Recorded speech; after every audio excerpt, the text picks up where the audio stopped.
All right, greetings everyone. Welcome to this Orioles Birdwatcher Channel special event. Tonight it is Game 4 of the 2024 World Series between the Los Angeles Dodgers and the New York Yankees. How you doing, everybody? It's your old pal, the Birdwatcher here. People call me BW for short, and that works for me. We have perhaps tonight a 4-game sweep of a World Series on our hands. The Dodgers are up 3-0, and the Yankees are on the brink of elimination.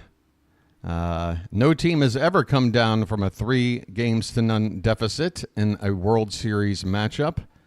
And in fact, only one occasion in a 7-game series of any sort has a team come back down 3-0. And wouldn't you know, it was against the New York Yankees. 2004, you might remember, a guy by the name of Dave Roberts, current manager of the LA Dodgers, was the catalyst for that 3-game turnaround back in 2004 for the Boston Red Sox. Anyway, just a little trip down memory lane. What's going on here with my stream? I'm seeing a lot of...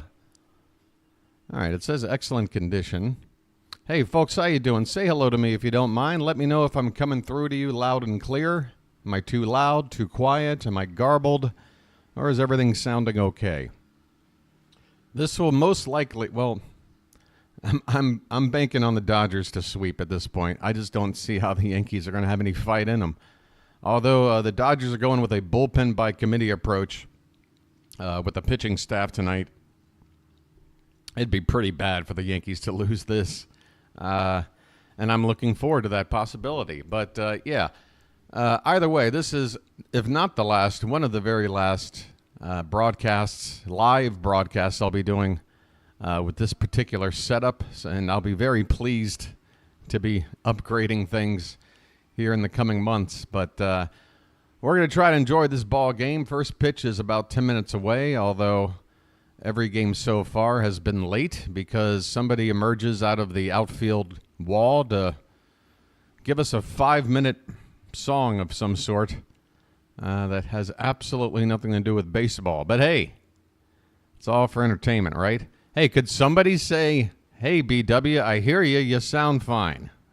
I still haven't gotten any feedback. Hello? Is this thing on? Hello? Hello? Baltimore, you are seeing history being made today. Hello? Anyone? 6 people. Of the 6, does anybody hear me? And if you are here right now, please do hit that like button while you're here. Get that out the way. Really tough last night. I mean, the lowest ratio of likes to views this channel's ever seen last night. Couldn't even get to 20 on a 1,000-view plus video. Ouch. I guess everybody watching is a Yankee fan? I don't know. Could somebody say hello? Thank you, George. Holy cow. It's all about that interactive experience, everybody. Isn't this grand? Thank you, George. Let me hit you up right here. And I want to thank you very much for that. I really do. All right, we're going to try another test, folks. We're going to check on the lag and see if it's much of an issue tonight. I'm hoping not. I'm going to say a number. Please type the number in and enter it into the chat as soon as you hear it. And we'll get an idea of the lag that we're working with. The number today is 4.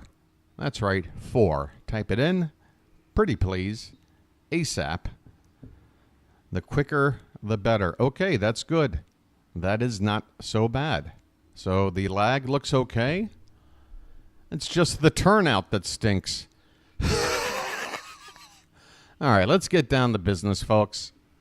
This could be the final baseball game of the season. I'm here for it. I got Halloween coming up. It's the 30th here, so for me, Halloween is tomorrow. And then, of course, next week, all kinds of shenanigans going on. So it's that time of the year, folks. Things are happening. Game 4 of the World Series tonight. Here's your pitching matchup for the Dodgers. Again, they're going with a bit of a bullpen by committee approach. Ben Kasparius will begin this ball game. He's pitched 4 1/3 innings in the postseason and has not given up a run.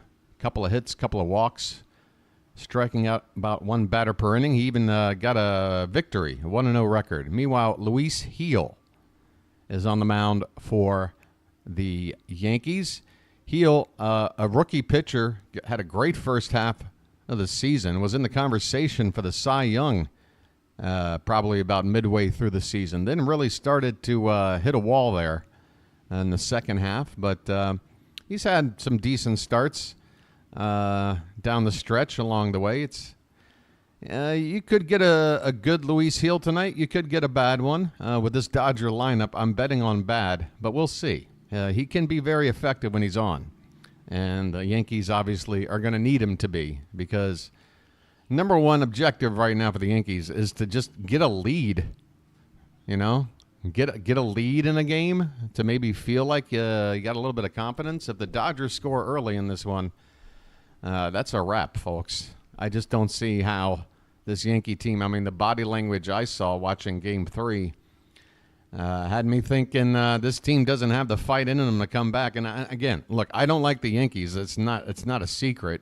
So it's not like I want to make a distinction. I make a comment like this not because I'm a Yankee hater, but because I'm objectively looking at this matchup. And I'm just saying with my own analysis watching these games, the Yankees, the body language, that flex that the Yankee teams of the past would have in postseason games, not a whole lot of flex there. Not a whole lot of flex. All right, let's take a look at these starting lineups. They could be the final lineups of the 2024 season for the Dodgers, leading off and DHing Shohei Ohtani. Mookie Betts will bat second and play right field. Freddie Freeman at first base will hit third. Teoscar Hernandez will be the cleanup hitter and be in left field. Max Muncy will bat fifth and play third base. Kike Hernandez is in center field batting sixth. Gavin Lux, the second baseman, will hit seventh. Batting eighth, the catcher, Will Smith. And finally, hitting ninth, shortstop, Tommy Edman. For the Yankees, any surprises? Nope, going with the same old, same old. Why not? It's been effective so far, right? Gleyber Torres will lead off and play second base. Juan Soto in right field bats second. Aaron Judge having a terrible postseason, adding to his previously bad performances in October. He is going to bat third and play center field. Jazz Chisholm Jr. is in the cleanup spot. They have wedged a lefty between Judge and Stanton. Very, very interesting. So Judge and then Chisholm and then Stanton. Interesting stuff. So Chisholm will be the cleanup hitter playing third base. He hasn't exactly had a very good postseason either. He did have one good game in this series. He stole 3 bases. He gave the Yankees a chance to win in that extra innings game. But otherwise, pretty quiet offensive performance from Chisholm in the postseason. Stanton has had a very good postseason. He bats fifth in this lineup tonight and will be the DH, of course. Of course, last night he was nailed at home plate. And watching him try to go second to home was painful. I tell you what. Anthony Rizzo will bat sixth and play first base. Anthony Volpe will be the shortstop hitting seventh. Austin Wells, the catcher, bats eighth. And Alex Verdugo will be in left field batting ninth. All right, this game should be, well, it should be about 5 minutes away from getting started, but I'm going to guess it's going to be closer to 10 minutes because, you got to have all that pomp and circumstance, folks. This is a major event. Pomp and circumstance is required. All right. Game is up. Commercial break in progress. I'm ready to go. Hey, Scotto. Scotto, are you here for the comfort? You don't want to watch this game amongst fellow Yankee fans? Too much of that negative energy? Just be nice to you?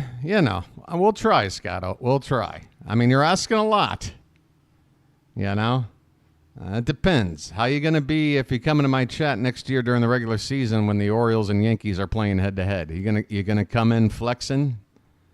You gonna come in, ruffling some feathers, showing off those peacock feathers, strutting?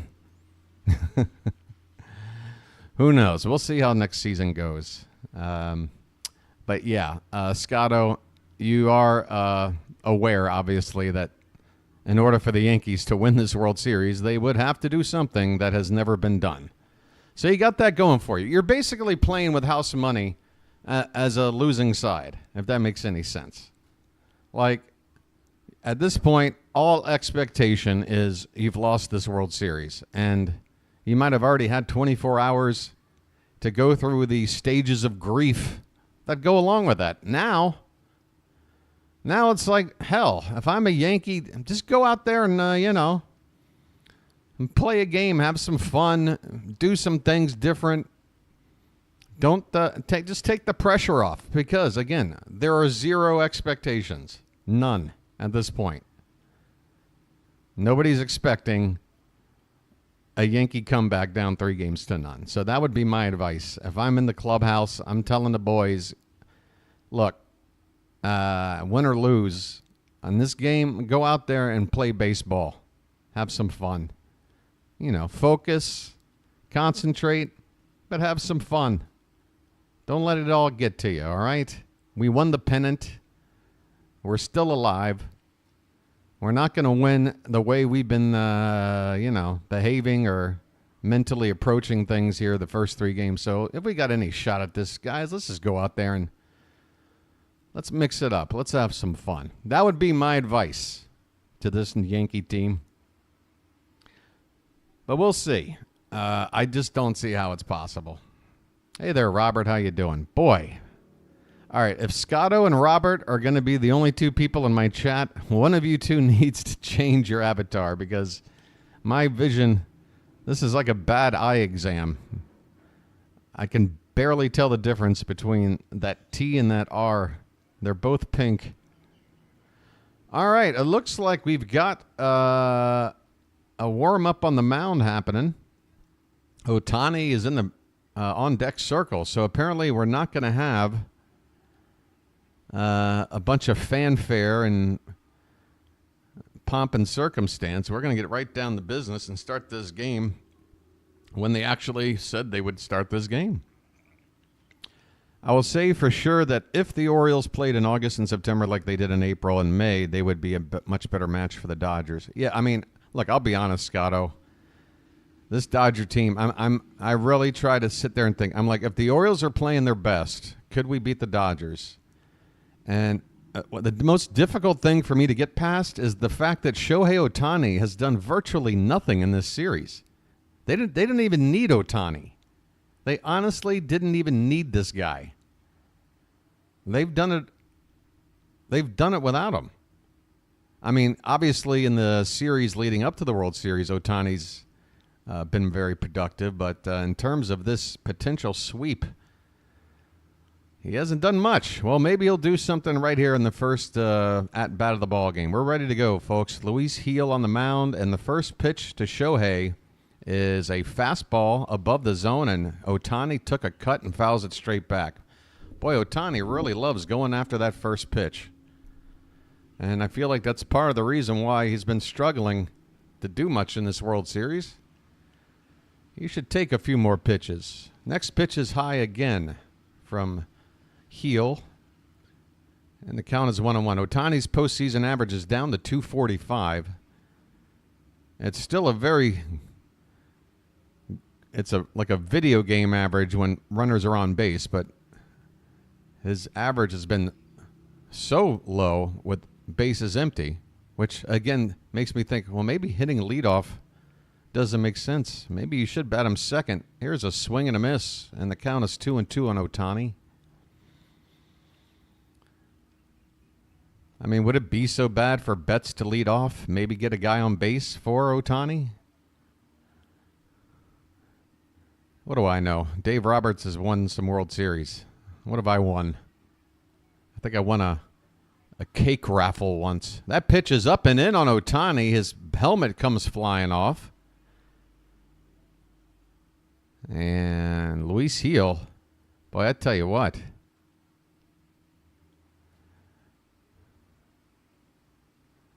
What's Gil doing there? Wild pitch. Up in the grill of Ohtani. It's a full count now.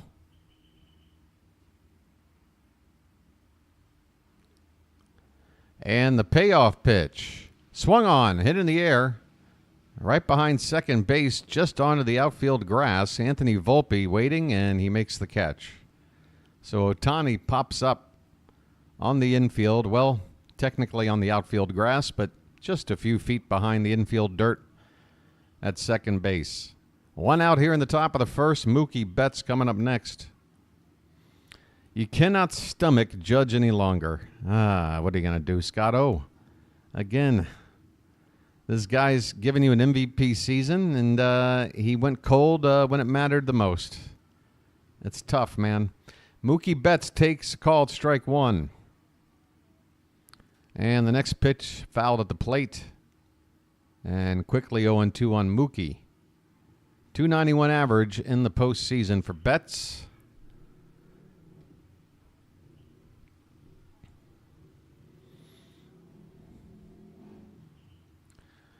Gil waiting a while for the sign, and now finally kicks and deals, and Betts pops it up foul behind home plate. Freddie Freeman's on deck. So what is that tattoo right there across the neck? Does that say God loves me or something? All right, well, I'd like to feel the same. I don't know if I need to have it emblazoned on my neck, but you do you there, Gil. You do you. 1-2 pitch coming up. Swung on, hit on the opposite field, and down the right field line, a fair ball. Mookie rounds first. Mookie hits second. Soto just getting the ball back in, and Mookie will settle with a stand-up double as he does a little shimmy there at second base. The second base shimmy for Mookie Betts. First base runner for the Dodgers. It's an extra base hit, and it looks like I see a few raindrops on the slow motion camera. I guess there's a light drizzle going on there at the ballpark.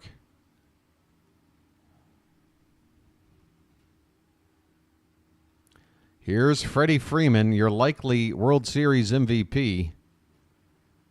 First pitch to him is a fastball called a strike on the outside edge, and it might have been a bit outside. I tell you one thing that's been pretty universally agreed upon during this series is that the home plate umpiring, the balls and strikes, have been abysmal. This pitch is off the plate outside by some distance, and the count is even up a 1-1. I mean, if you take a look at the scorecard for these umpires, very poor percentages in correctly calling balls and strikes. The 1-1 pitch to Freeman is over the plate, but it's low, 2-1. And I can see Freeman's helmet there with some raindrops on there. So, yeah, a little bit of rain falling, but nothing that's going to slow the game down, it would appear, for now. 2-1 pitch. Swung on and drilled by Freeman to right. Looking up is Soto. That ball is gone! Freddie Freeman has reached historic heights. He is homered in his 6th consecutive World Series game. No other player in baseball history has ever done what Freddie Freeman has just done. A 2-run bomb into the short porch in right field, and the Dodgers have taken the 2-0 lead early off of the Yankees. Unbelievable. Freddie MVP Freeman. Unbelievable. Teoscar Hernandez swings at the first pitch, pops it up. Foul ground, third base side. The catcher, Wells, has a look, but it's past the Dodger dugout into the crowd. Freddie Freeman got a pitch on the outer part of the plate and was still able to yank it down that right field side, the shortest right field in all of baseball, and he found it just a row or two deep. A line drive. Soto could only turn around and look. Freddie Freeman, somebody had posted, what was it? Yeah, Freddie Freeman has outscored the Yankees 10-7. Here's a ground ball. Tough play for the pitcher. Gil. Throw to first is offline. And Teoscar Hernandez will reach. And folks, these Yankees in the crowd right now have got to be wondering, why am I here? It is raining. We're down 3-0. We let Freddie Freeman beat us again. Now they're getting infield hits. This is like a Saw movie. How many Saw movies are there? Is this number 11? I feel like I'm watching it right now. In fact, there's Jigsaw right there, right behind the Yankee dugout. Oh, no, I'm sorry. That's Rudy Giuliani. Either way, what a ball game. Unbelievable. Unbelievable.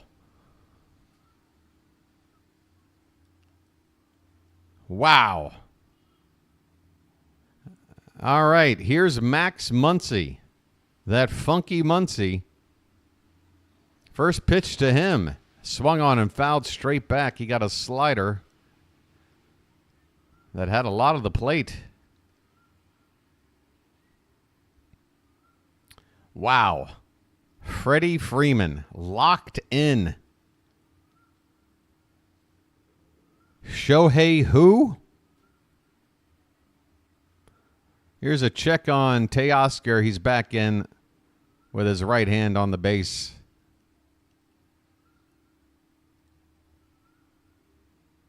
Freddie Freeman appears to be giving a TED Talk in the Dodger dugout right now. Here's the 0-1 to Muncy. And that pitch got away from Gil way upstairs with a fastball, head high. 1-1 the count. Yeah, Prolly, Anthony. Prolly. That's the best way to put it. I said he was the MVP in Game 3. This seals the deal. It's over, Johnny. He's done something no one else has ever done. Now, I understand the record I'm talking about stretches back to the previous World Series, so that shouldn't really count toward the whole MVP thing. But yeah, Freddie Freeman, MVP. Forget about it. It's a stone-cold lock. 2-1 to Muncy. Swung on, fouled back, 2-2.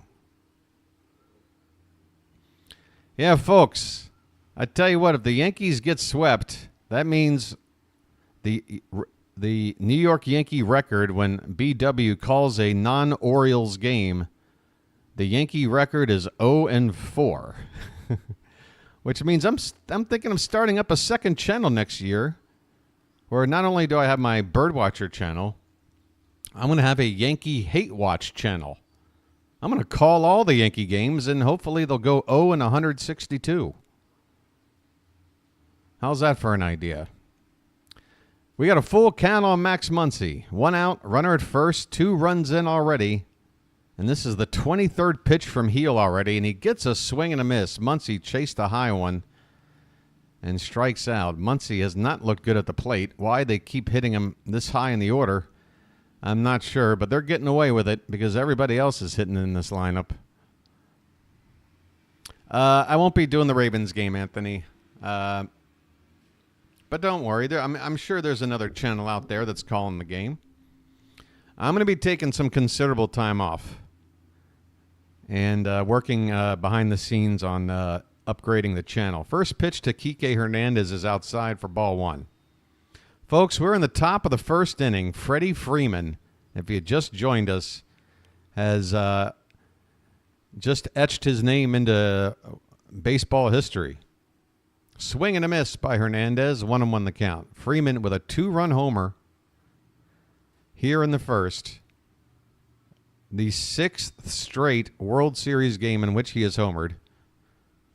Obviously, the 4 games of this series and then the previous 2, the last time the Dodgers were in the Fall Classic. This pitch to Hernandez is low, 2 balls and 1 strike. Kike Hernandez hitting .302 in the postseason. I did see the Hail Mary. I actually watched the last, almost the entire 4th quarter, Michael, of the Commanders game. I happened to wake up at about 4 a.m., and that's, I don't know, it was about 5:30 in the morning when I woke up, and yeah, they were just starting the 4th quarter. This one's popped up by Hernandez, should end the inning. First baseman Rizzo's calling for it. He's right in the base path of Hernandez, who jogs around out of the way, and Rizzo makes the catch. But folks, Freddie frickin' Freeman, my goodness, have yourself an October, sir. I mean, Reggie Jackson, that nickname, you might need to pass the baton, my friend. It might be time to pass that baton. Yeah, that Hail Mary was perfect. And for some reason, I had the feeling it was going to work. I just had a feeling.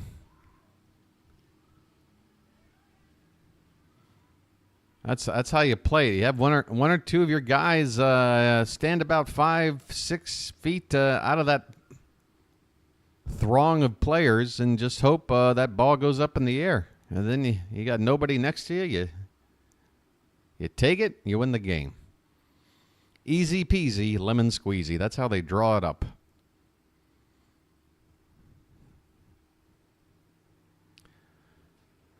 Are we talking about Diddy parties?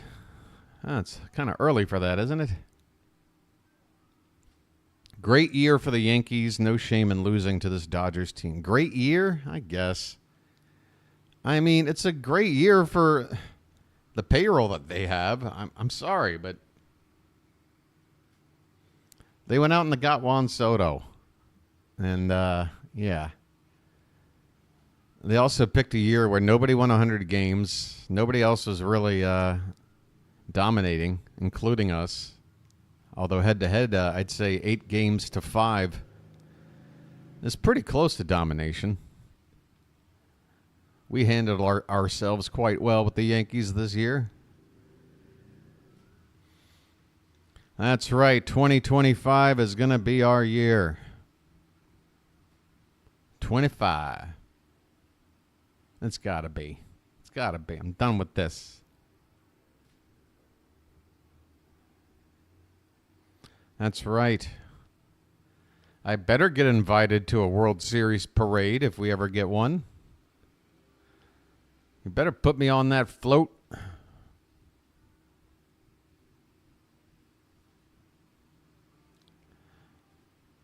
Probably.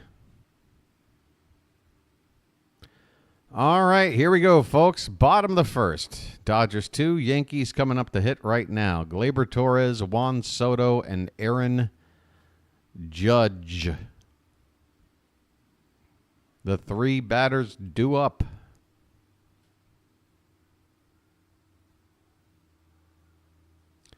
All right. So Ben Kasparius, the right-hander. First pitch from him is a pitch off the plate, a slider outside for ball 1. How much have I seen of Ben Kasparius? Well, you just witnessed it just now. 1 pitch. Here's a second pitch. Popped up, right field, down in the corner. Mookie Betts at the foul line, leaps against the wall, and is struggling with a fan to make the catch, and the umpire is signaling an out. Fan interference. And look at the fan barking at everybody. Hey, pal, you're about to get thrown out. Oh, my goodness, folks. The Yankee crowd is about to lose their mind. Look at this guy. He's holding Betts' glove and trying to rip it out of his hand and take the ball right out. And the other guy's holding his... What assholes? Look at this doofus. Look at him. Look, you can see the lack of IQ on this idiot's face. Oh, what a way to represent Yankee Nation, you dope. You absolute dope. 1 out. What a way for the Yankee bats to get started. Holy cow. That might be the most poetic thing I've ever seen. Juan Soto at the plate. Want to know the count. Was that a grown-up Jeffrey Mayer? Did he lose his hair like every other New Yorker does? What is with that, you Yankee guys? I don't. What do you? Are there even barbershops in New York? What's the point? Nobody has hair. 2-0 pitch. Upstairs, 3-0. Now I'm just insulting the Yankees any which way I can. I'm sorry. No replay. I had plenty of a replay, Michael. Why didn't you get a replay? Ball 4 to Soto, a 4-pitch walk.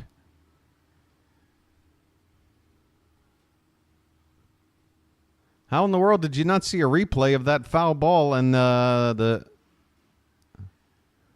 the Mayer play? Oh, right.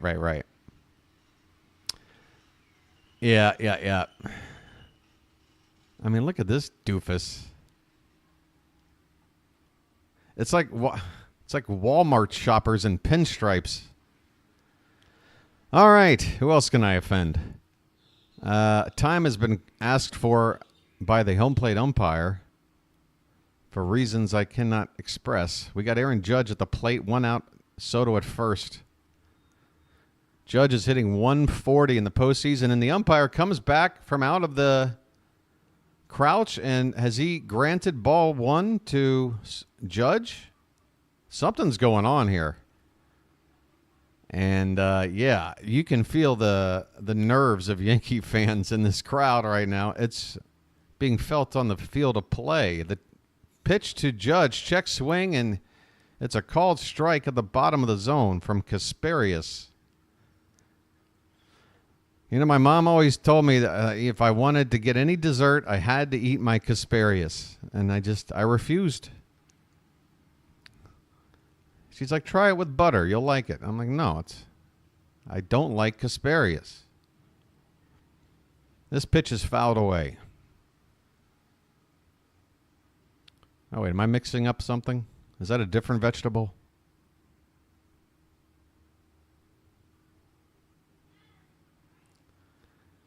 Hey, we're getting a nice highlight reel of all the times Judge has struck out. 0-2 pitch is low and away. That's where Judge usually goes out of the zone and misses. He lays off this time. He has 1 hit in the series.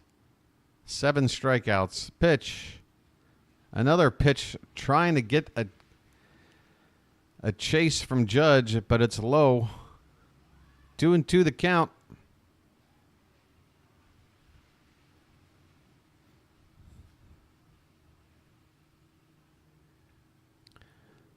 Two to Judge. A check swing foul. And we'll do it again. I cannot believe. I'm going to have to bring it up on the Twitter. We're going to have to look at this between innings. The Twitter. And folks, it'll always be Twitter. Elon, I don't care what you try to do. Everything you do is stupid. Oh, there it is right there. Let's see if we get some actual... Pitch to Judge is up and in, folks. We got a full count. Yeah, all right. So, right here is the initial going up to grab the ball. The ball is in Mookie's glove right there. All right? Payoff pitch to Judge. Swung on and hit in the air to right, but slicing foul and out of play. Now, watch this idiot on the left.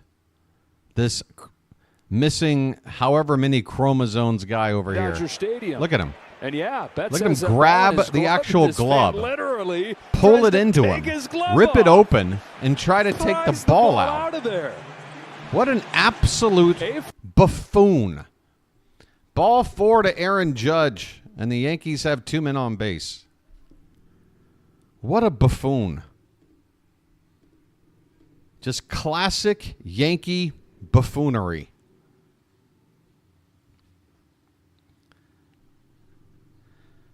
All right. Now, this is the part of the Yankee lineup tonight that, again, I'm sitting here scratching my head. Now you got 2 on, 1 out, and this is when Giancarlo Stanton would normally be coming up to hit. Instead, it's Jazz Chisholm. Stanton swinging a hot bat. He's hit 6 or 7 postseason home runs. Got a chance for him to be up in this spot. But instead, he's on deck. I tell you what. If Chisholm grounds into a double play and takes the bat out of Stanton's hand in this inning, then it's Murphy's Law, folks. It's Murphy's Law in the Bronx. Chisholm is 3 for 13 in the World Series. Had 3 stolen bases back in that first game. Swing and a miss. High fastball from Kasperius at 96 miles an hour. 0-1 on Jazz.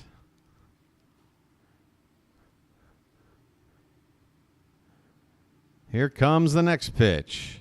Hit on the ground, but foul on the right side. And Chisholm is behind 0-2.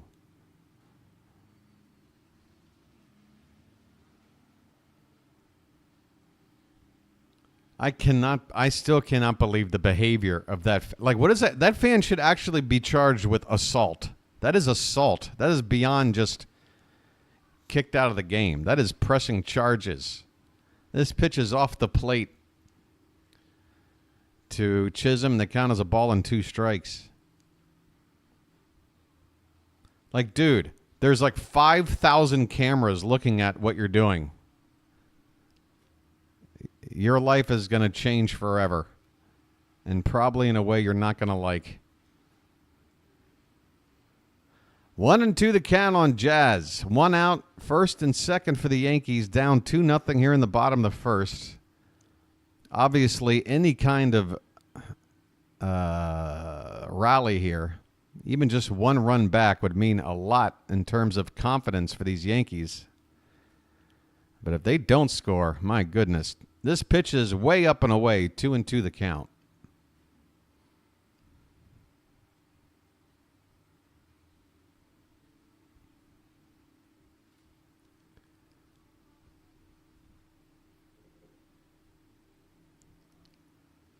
Kasperius checks the runner at second, and the pitch is low and in. We got a full count.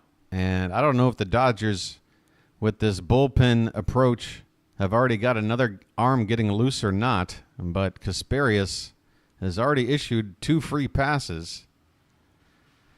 Both runners on base via the walk, and now he's 3-2 on Chisholm. Payoff pitch, swung on, and that is a tapper to short. The only play will be to first. I say to shortstop, the ball was actually hit on the second base side of the bag, but Volpe, with the shift on, was closest to it. So it's a 6-3 putout. And here comes the pitching coach, Mark Pryor, to talk to Kasperius. The Yankees now have runners at second and third, 2 down. And now you've got Giancarlo Stanton up there, and this would be a spot where I'd probably pitch around him.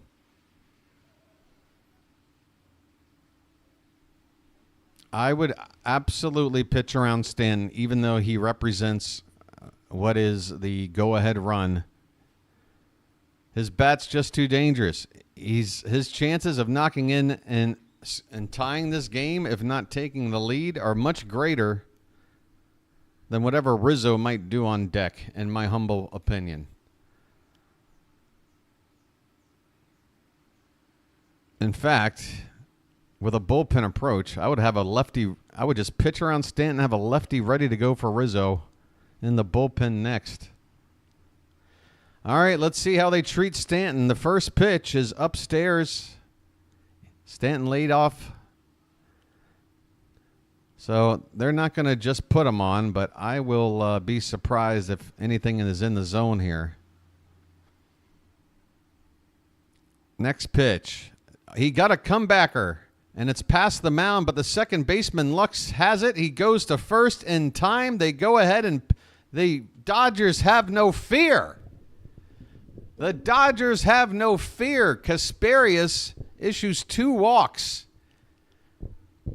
I mean, the Dodgers are sending out relievers to start a game. They're walking two guys, and you still can't scratch a run across, even with your fans trying to snatch balls out of gloves.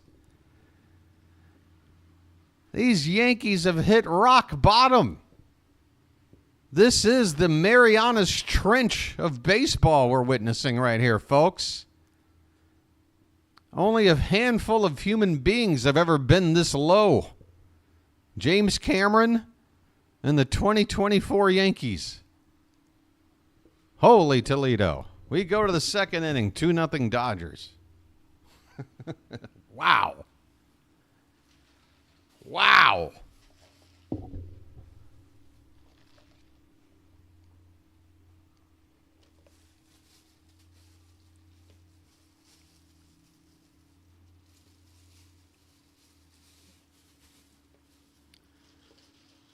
I gotta imagine that there's got to be at least one Yankee lurker fan that's been tuning into my streams for these games, just waiting for that moment to go, ha-ha, BW, ha-ha.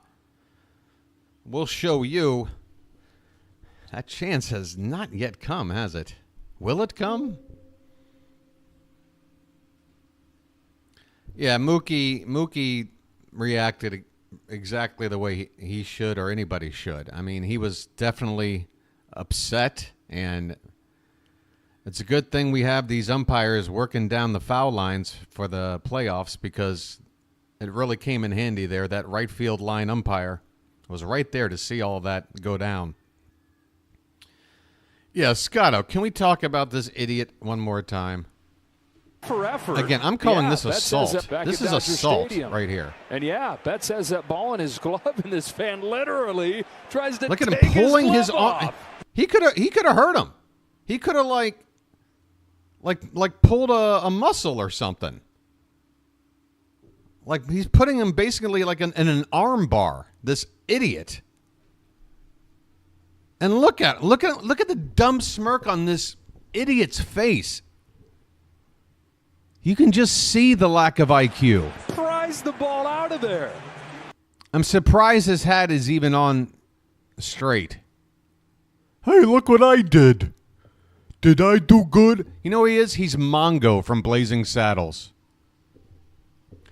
Mongo get baseball. Mongo do good. Everybody look, Mongo got ball. Holy cow, are you kidding me? And literally tries to take his glove off. Pries the ball out of there. Unbelievable. Okay, we're back live. 0-1 the count on Gavin Lux, and the next pitch is fouled back. Yeah, not a good look, Scotto, and it's really not helping the Yankee fan reputation. If you wonder why some of us non-Yankee fans lump you guys together, look, it's a problem in society because it's easy. It's easy to just label an entire group of people. I know not every Yankee fan is like that idiot right there, Scotto. But I'll tell you this, never in my life have I seen an Oriole fan behave that way in a crowd in a situation like that. Here's a foul ball by Lux. The count is a ball and 2 strikes. Never seen anything like that.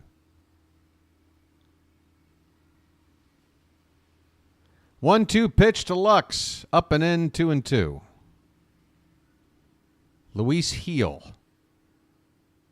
gave up a pair of runs in the first on a 2-run homer to Freddie Freeman. He's already on 32 pitches, facing the leadoff man here in the second, and that is ball 3 outside. Well, yeah, Scott, I would agree. That's like S tier. I mean, for a Yankee fan to be worse than that guy, it would literally have to be physical assault. Like they would have to jump out and start beating on Mookie Betts. Here's a line drive down the right field line and fair. Lux turns, heads for second. The throw in from Soto is offline by some distance. Strong arm, not so accurate on that throw. And the Dodgers have another extra base hit off of Luis Gil. They've had 2 doubles and now Well, I mean, they had a double, a home run in the first, and now another double right here. Nice job, by the way, by the audio man with that big satellite dish getting out of the way of that live ball. Will Smith is up. The Dodgers have a runner in scoring position and nobody out. And I see nothing but frowns on the faces of fans behind home plate. There's a called strike to Smith. Fastball from heel at 97 miles an hour. Smith has had a pretty quiet series, just 1 for 10, but that one hit was an RBI double. Just 146 in the month of October. This pitch is up and in. 1 ball and 1 strike. I can't wait to go around to all the different places and see the reactions of that play from that Yankee fan. Here's a ball hit, popped up behind the second base side of the second base bag, shallow right center field. The catch is made out there by Gleyber Torres. 1 out, and the runner at second has to stay put. So not a good AB there. Unable to move the runner over was Will Smith. Tommy Edman up next. He has 19 postseason hits. That is tops in this postseason. And a line drive caught right at first by Rizzo. He goes to second to get a double play as the base runner Lux was off the bag. I don't know if he was trying to steal third or if he just took off on contact. Either way, an easy double play after Rizzo makes this catch as Lux is several feet away from getting back to second base. So the Yankees do win the inning in quick fashion. A line drive to Rizzo. Goes to second to get the double play. So call that 3-6 on the double play. Folks, we go to the bottom of the second. It's the Dodgers 2, the Yankees nothing.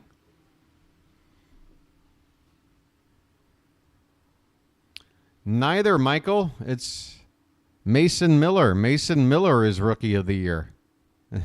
The honors have already been given, have they not? Heel definitely had a chance first half of the season, for sure. I mean, he was in Cy Young talk. Yeah, Mason Miller has got the award. And you know what? Good on Oakland. Give them an extra draft pick. They're going to need it. They're going to need that extra draft pick. I want to see Oakland get back to being a good club. I really do.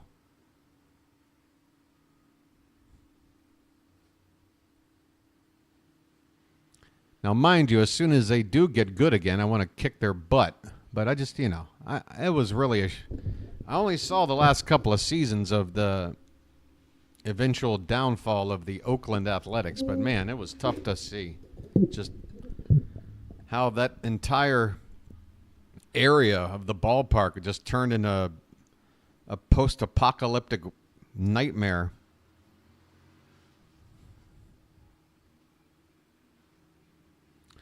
Miller, that would be Germany. I'm talking about Mason Miller, not Stephen Miller. A very different Miller. Oh, whoops. Did I go there? Sorry. Right. The Vegas A's. Well, for now, Sacramento A's. No guarantee they're going to Vegas yet. No guarantee. I don't mind having an NFL team in Vegas, but a baseball team to me seems, I don't know. I think the Carolinas deserve a team. I do. I think there's enough people there. I used to live in North Carolina. You basically have nothing between D.C. and Atlanta in terms of baseball. And you think about all the talent. You think about the colleges, like UNC. You got some great college baseball teams in the area. You got cities like Raleigh that can support NHL. Charlotte, of course, the Panthers stink, but they're there. Yeah, I would put him in the Carolinas. Anthony Rizzo fouls the first pitch away here in the bottom of the second. Ben Kasparius is still out there on the mound. Here's a swing and a foul off to the right. The count is 0-2 on Rizzo. Rizzo's having a nice October, hitting .364. And in fact, I think I heard somebody throw out a stat yesterday that his on-base percentage is right at .500. So he's got it on base half the time. Maybe that's for just this World Series or maybe for the entire postseason. Either way, good October for Rizzo as he chokes up on that bat with 2 strikes and he takes low for ball 1. 1-2 the count on Rizzo leading off the bottom of the second. 2-0 Dodgers. Good evening, George. Good evening. Welcome in. There's a called strike 3. Kasparius paints the outside edge with a fastball at 97. And Rizzo caught looking.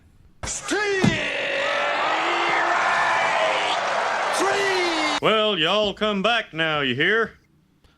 Y'all come back now, yeah? Will and Jada have pretended to be swingers.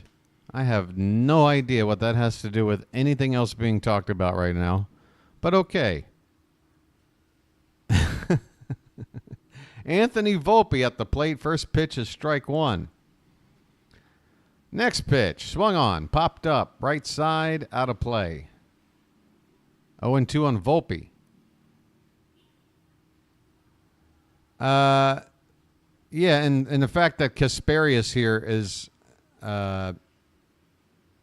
he's not a classic starting pitcher. He's probably only going to pitch 2 innings max. So, yeah, I could be wrong. But I would plan on seeing a new pitcher out there for the Dodgers by the next inning.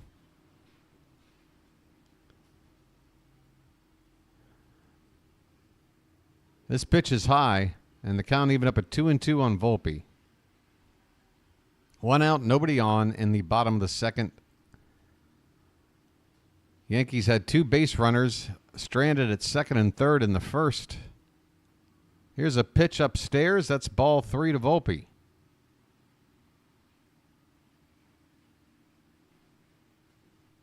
Austin Wells and his mustache are on deck.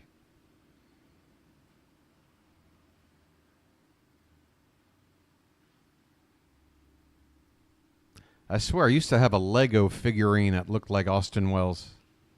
This pitch is well off the plate for ball 4. Not even close. And I would imagine the Dodger bullpen is getting somebody ready to replace Kasparius.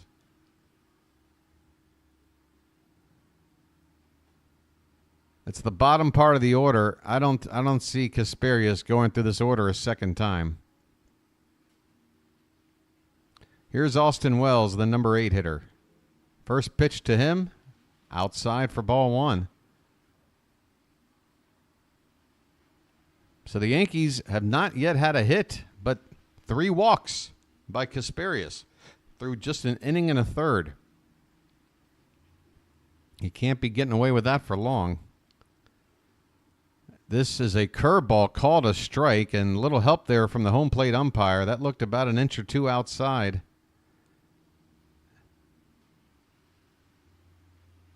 1-1 the count on Wells.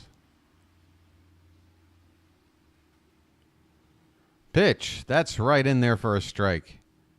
Might be the best pitch Wells sees in this at-bat. He got a fastball on the lower outer quadrant of the zone, but it wasn't right on the edge. It was hittable. Go the other way with that pitch. 1-2 the count. Catcher setting up outside, and here's a check on the runner at first. Back in safely is Volpe.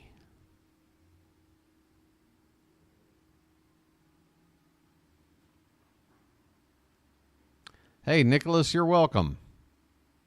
We got a 1-2 count here to Wells. Pitch, swung on, popped straight up. The catcher, Smith, takes off the mask, takes a look behind home plate, but it's back into the crowd. A souvenir for a lucky Yankee fan that can tell his or her grandchildren one day about that great World Series game where the Yankees got swept and a fan basically assaulted a Dodger player in the middle of a play. And, just fun memories. 1-2 pitch to Wells is low. There goes the runner. Throw down will be late as Volpe swipes second. He gets himself in a scoring position. Didn't have a very big... Oh, he got a nice little hop jump before taking off. That's a nice little move there by Volpe to swipe that bag. He had a very small lead off of first, but right before going into the windup there, he did like a bunny hop and then had the momentum to take off. Wells drives one to center field pretty well. Looking up is Edman. That ball is going to hit off the wall and roll around for a long time with one out. Will a run make it home? No. Volpe had to hold up. Volpe had to hold up. Otherwise, he scores easily on this majestic, towering drive that looked to be headed out of the yard, but it just came up short, hitting the wall out there in right center field. So the Yankees are in business, but they're still trying to cash in a run. Can they do it? Second and third with one out.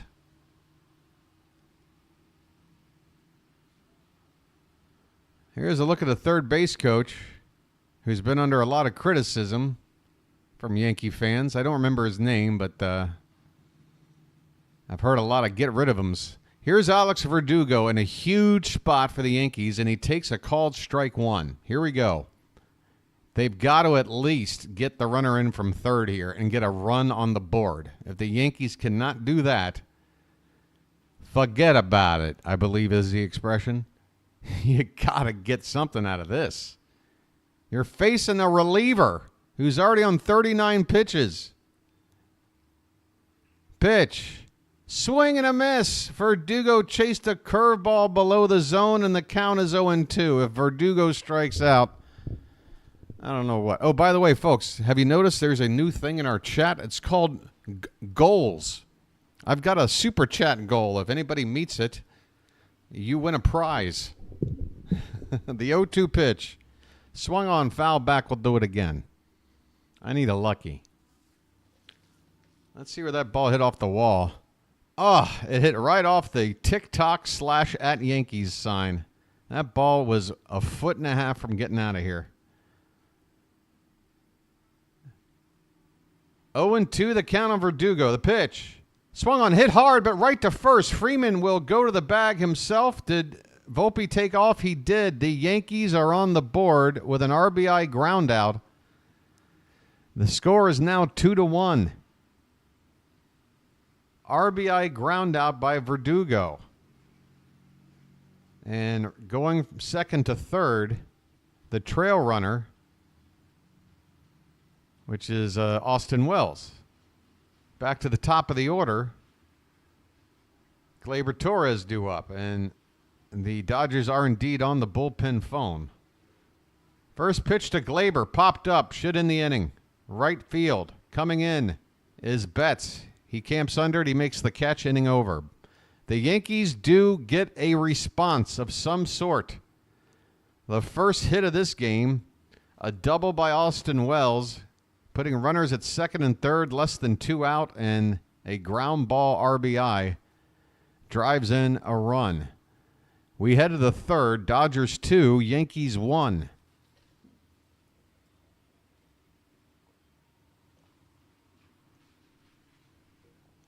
Oh, my. This game's not over, folks. This game's not over. Hey, forget about it, huh? Hey, I tell you what. You know, why does it take this guy only 6 minutes to make grits when it takes the entire grit-eating population 25 minutes to make grits? Are these magic grits? I'm done with this guy. You see, the two Utes, Your Honor.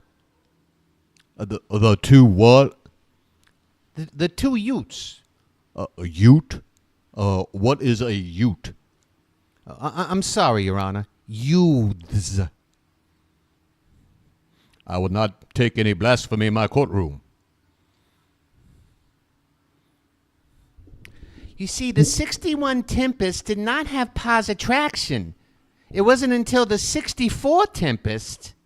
Okay, so these marks cannot have been made.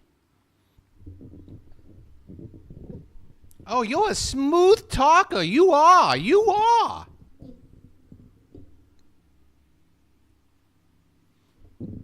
Sorry. Just having a little bit of fun. Sometimes dead is better.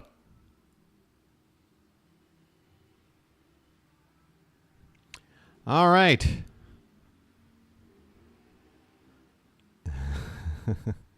What? Maria, I have no idea what you're talking about. What conversation is that?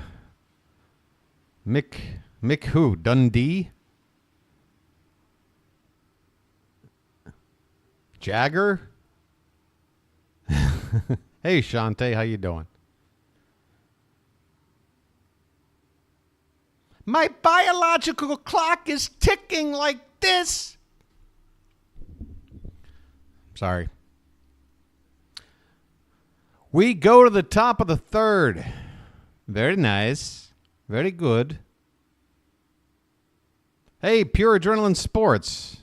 Look at you over there. How you doing, huh? You enjoying those binoculars you got there, huh? They look pretty snazzy. Nice binoculars. Here's Ohtani leading it off. Top of the third, outside for ball one from Luis Gil. Ohtani popped up his first time up. Postseason average is down to 241, and he has been pretty quiet in this series. That one's hit in the air pretty well. Center field. Judge, though, has room, and right before he makes it to the track, he catches out number one here in the top of the third.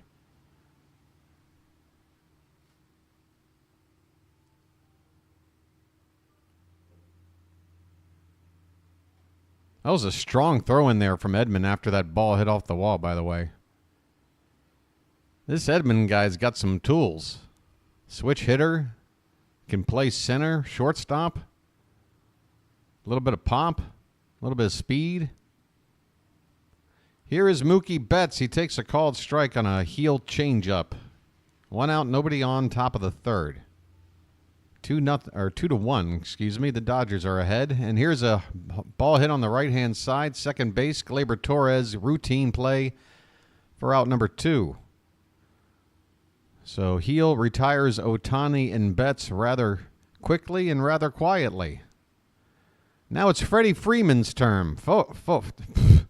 There's a Yankee fan holding up a sign that says, "Freddie, please stop."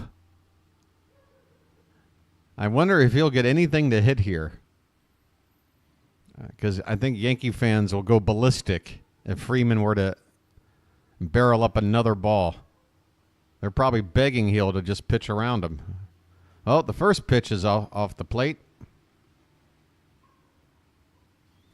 There's a called strike. Very nicely placed by Heel on the bottom of the zone outside corner. Let's see if he gives Freeman something he can hit. 1-1 pitch. Way high over the glove of Wells, off of the backstop. 2-1 the count.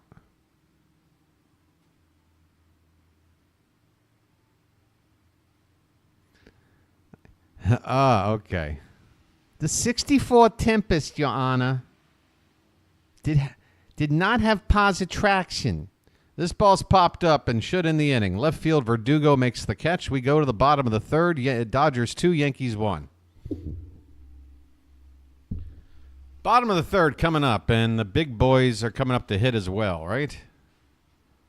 It's Soto, Judge, and, well, I would have thought Stanton, but they got Jazz Chisholm hitting cleanup tonight for some reason.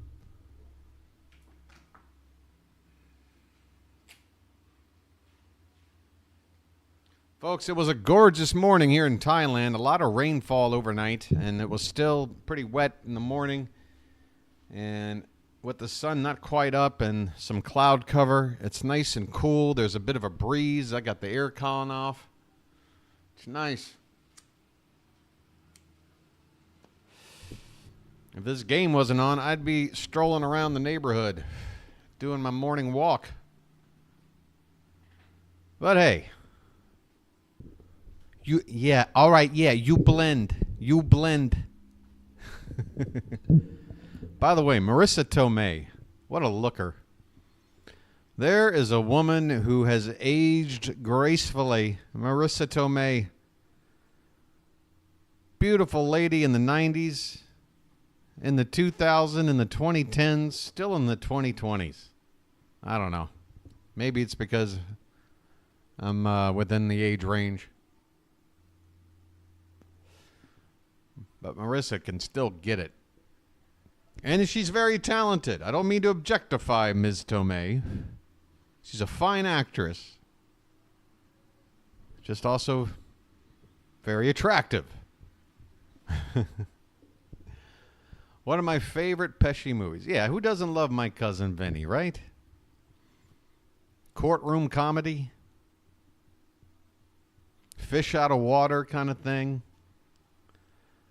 I think my favorite scene was when Vinny visits Ralph Macchio's friend. Like, Ralph Macchio's still sleeping, but, like, his friend is all worried about, like, some prison guy, like, you know, making him his, you know.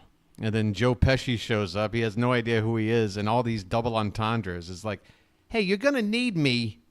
You're going to be bending over if you don't, you know, take it from me. Someone else is going to give it to you. Either way, you're getting screwed.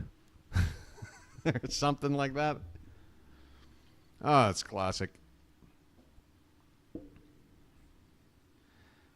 Ah, it's good stuff.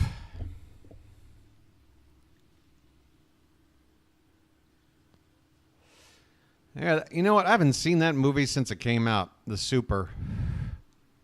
Yeah, that one kind of went under everybody's radar, but I remember it. Joe Pesci plays a superintendent of a rundown building in New York. Hilarity ensues. That's all I remember about the movie, though. All right, here we go. Bottom of the third, and for some reason, the broadcast team has the nerve to interview Aaron Boone right now. I wonder what kind of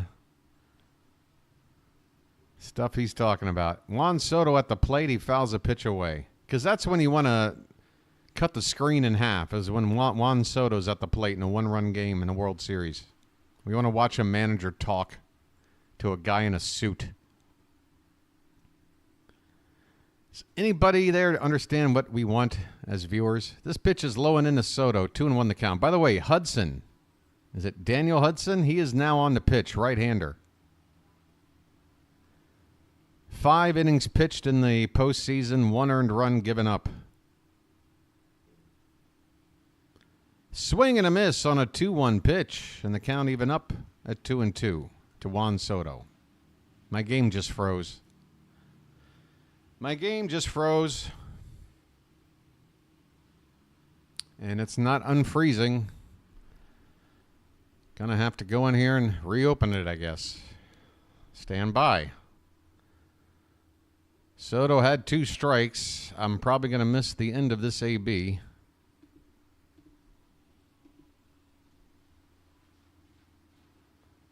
Where are you?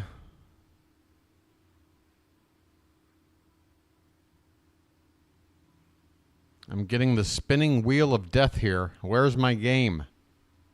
Hello? Hello? Come on now. No. No. All right, I'm going to have to try an alternative source. Let's see how this goes. Oh, boy.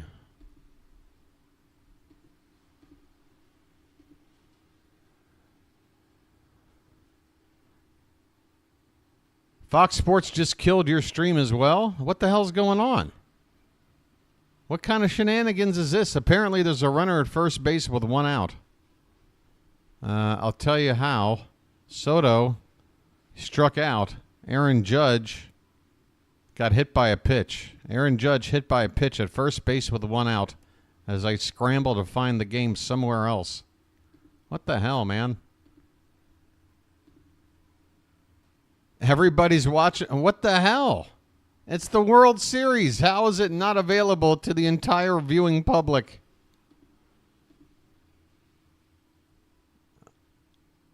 What in the hell's going on here, man? Well, at least I can share in my frustration with the rest of you guys. I thought I was going crazy. I'm still waiting. I don't know what to do.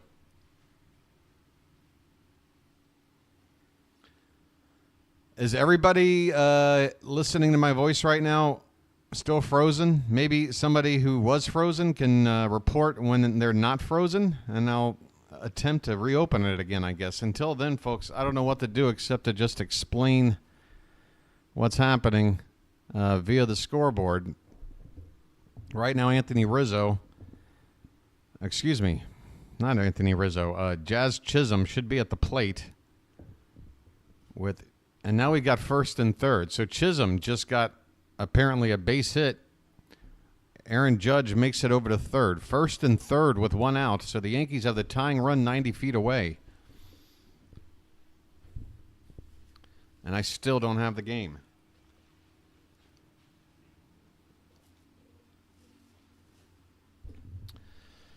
All right, let's try it again. If at first you don't succeed, try for a 14th time.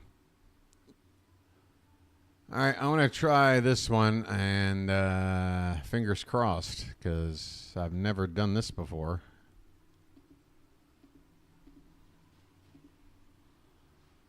Oh, it is getting hot in here now. That cool air is going away.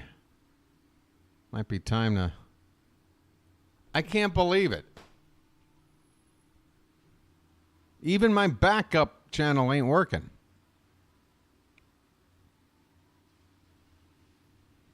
This hasn't happened to me all season long. Not like this. All right. I'm going to try the, in case of emergency, break glass option, which probably will give me the game, but the problem is there's going to be a much bigger delay. So I'm probably going to be like a full batter behind if this works.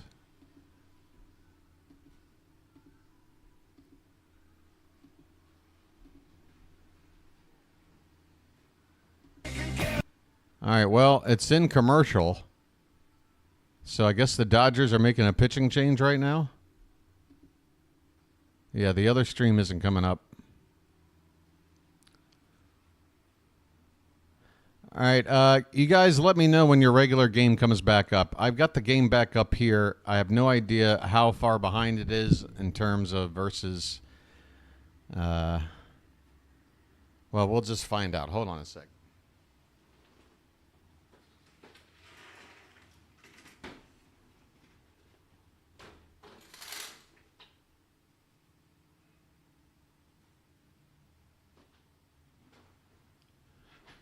I'm actually watching the WBFF in Baltimore Fox channel right now. All the way the hell out here in Thailand. Can you believe that?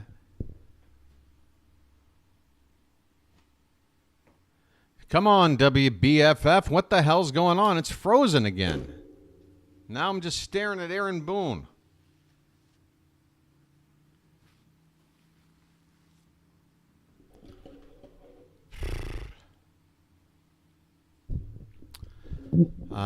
Okay. First and third, 1 out. Stanton is at the plate. I mean, this is a huge moment in the ball game, and I want to see it. Hello?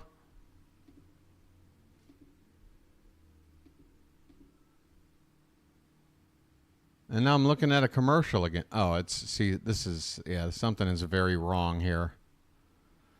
Something is very wrong. It's still 2-1. It's now second and third, nobody out. I'm assuming that Chisholm just stole second base. And now there's 1 out. with no runs having scored. So Stanton must have struck out. Let's take a look. How was the out made?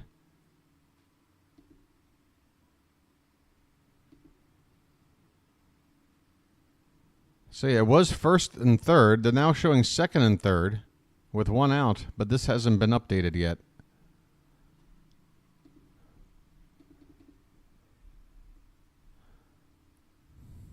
Bases are loaded now with one out. Okay. Stanton walked. Who knows what the hell's going on, folks? Bases loaded, one out, and Rizzo coming up to hit, apparently. Tying run at third. Go ahead, run at second for the Yankees.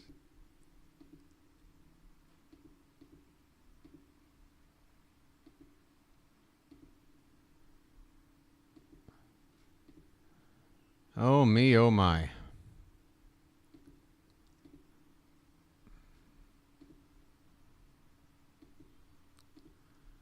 Come on. Can't you just be nice to me? What did I ever do to you? Yeah, don't spoil anything, folks, if you don't mind. I'm going off the scoreboard. To lift the ball to the outfield. Here's Rizzo. First pitch that I'm seeing is, where are we here? We have got a 1-0 count on Anthony Rizzo with the bases loaded and one out. All right, folks. The game's back up for me. Next pitch is in the dirt, 2-0. So Daniel Hudson is in some major trouble here. Bases are loaded for the Yankees, tying run at third. And only one out. A 2-0 count on Rizzo.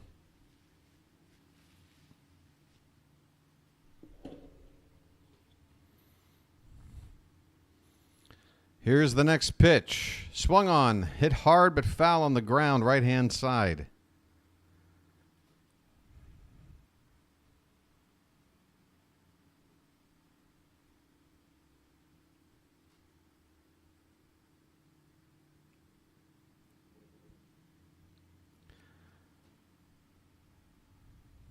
Two balls, one strike, and the pitch. Swung on, popped up on the infield. That's not going to do it. Out number 2. Holy cow. A blown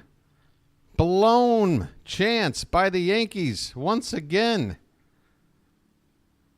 As Edman makes the catch at short. I think I said Edman was in center. That was Kike Hernandez in center. That is not the first time I've gotten these two mixed up. I wish one would permanently play in one position and one the other, because even with a 50-50 chance, I'm wrong way too often. That ball's drilled by Volpe, left field, looking up, and that ball's going to go. It's a grand slam for Anthony Volpe to left field. A line drive shot. And the Yankees have finally found themselves a lead in this World Series, or at least a sizable lead. Maybe they're ahead one by a run at some point somewhere, but yeah, the Yankees. A clutch 2-out, 4-run swing by Anthony Volpe, and just like that, the Yankees are ahead 5-2. He got a low fastball straight, and he crushed it. By the way, at Camden Yards, that's not even making it to the warning track in left field. Base is empty. 5-2 Yankees now with 2 down, and Austin Wells pops up. Would you look at that? A pop-up, another pop-up with a grand slam in between. Anthony Volpe have given the Yankees and their fans something to celebrate. They have a 5-2 lead now as we go to the 4th inning. Yankees 5, Dodgers 2. We'll see, Vonnie. We'll see. I mean, I'll tell you this. That was my prediction. Dodgers in 5. And honestly, with the the Dodgers are using like their scraps, their pitching scraps. The Yankees should be winning this game. They're at home. They've already lost at home. They've already lost 3 straight. They should win. I just don't want them to. That's all. 5-2 Yankees. How about that? You know what I'm feeling sad for? That moron in right field that is probably sitting in a jail cell right now who can't even enjoy that grand slam as he lawyers up.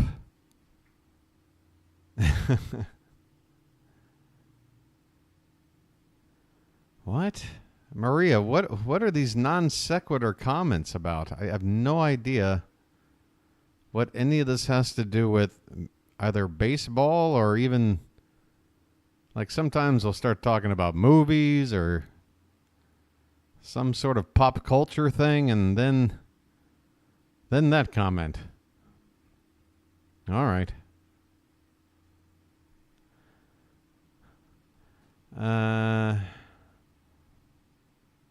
Yeah, well, the lawyer is probably going to cost a few thousand more. But hey, he'll be known as that guy for the rest of his life.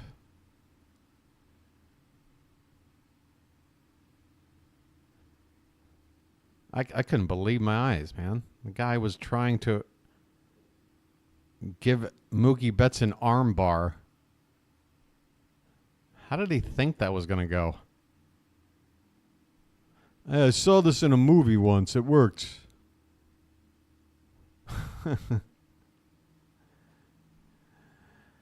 Ah, boy.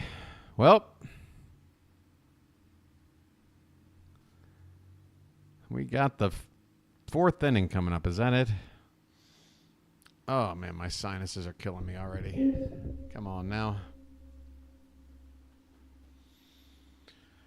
Oh, boy. Yeah, so I guess this is a new thing here in the goal ended. Oh, timer ended before we... Oh, I see. So that didn't work. Here's a first pitch to Teoscar Hernandez. Fouled away. I'll start another goal. It's the same goal. There. Why not? It's a new thing on the YouTube page, on the stream. Here's a pop-up. Foul ground, first base side. Rizzo leaning up against the railing, up against the screen. Did he make the catch? Yes, he did. I mean, obviously the ball landed in the glove. It was a matter of whether or not he trapped it. And looking at the replay, no trap. He caught it. Nice catch by Rizzo. Right up against the screen.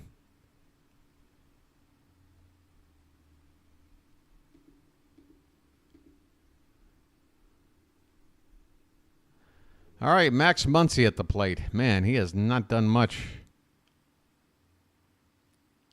Yeah, I know, folks. It's a cheesy goal thing, but I'm testing it out. It's a new test. I don't expect any takers. This pitch is up and away to Muncy. The count is 2-0. If you are here, if you do want to help out the channel in a very quick, easy, and free way, just hit the like button. That'll do just fine. Called strike to Muncy. 2-1 the count. Luis Gil's up to 51 pitches with 1 out here in the 4th. He has definitely settled down since the opening inning and now has a 3-run lead to work with. Here's a check swing by Muncy, and he went around. The count is 2-2. Muncy has not looked comfortable at the plate this entire series. He does have 3 home runs in the postseason. He takes inside here. The count runs full.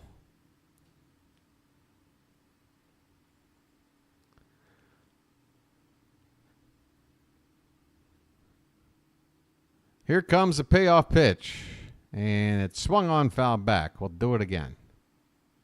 We'll get another payoff. That foul ball apparently hit off the mask of Austin Wells.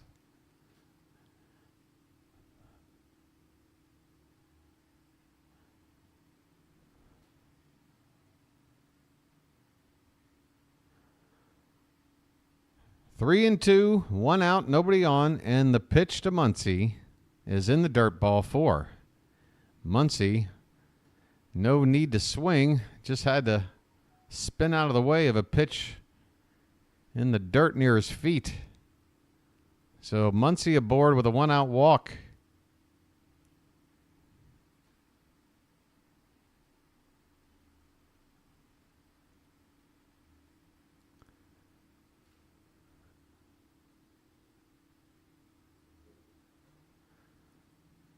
All right, next one is hit on the ground, and Volpe goes to second for 1. Glaber to first, a double play. Kike Hernandez on 1 pitch. And Anthony Volpe, folks, has become the Yankee hero here tonight.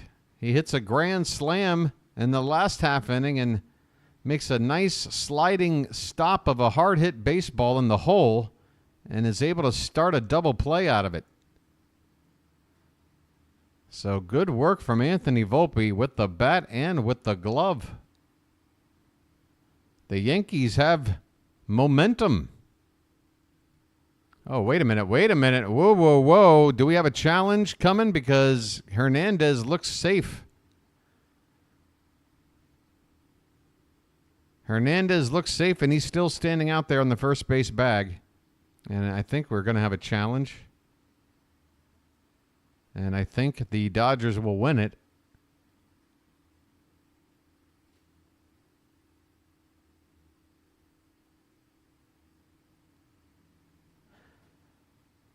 Yeah, I'm not sure, Robert, if that fan has ever thought ever about anything.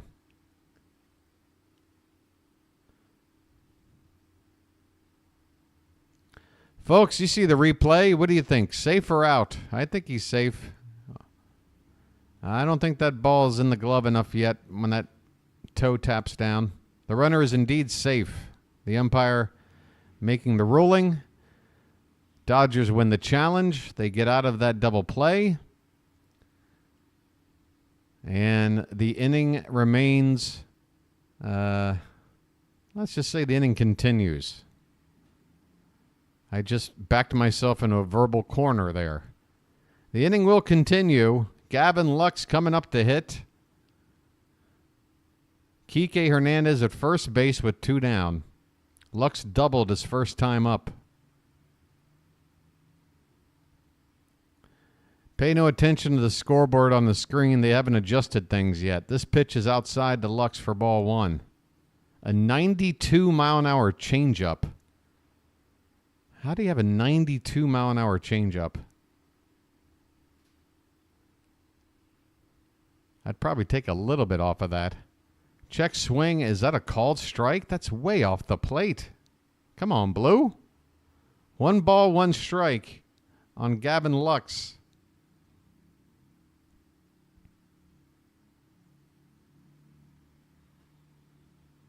Next pitch is hit on the ground. Soft dribbler to second. Torres over to first, and that's the inning. The Dodgers get a runner on. They cannot score. We go to the bottom of the 4th. The Yankees lead it 5-2.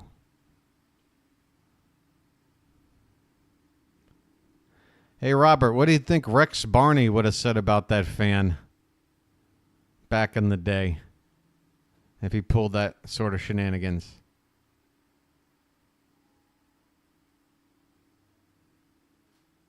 Give that fan an indictment.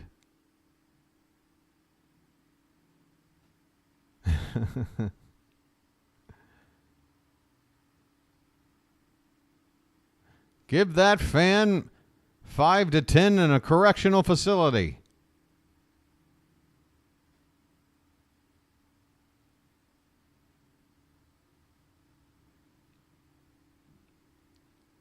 Give that fan a couple of extra chromosomes. I don't know. I got nothing. Is this thing on? Tough crowd. All right. Going to the bottom of the 4th. You guys are fun. Oh, tell you what. This is the kind of interactive experience I signed up for.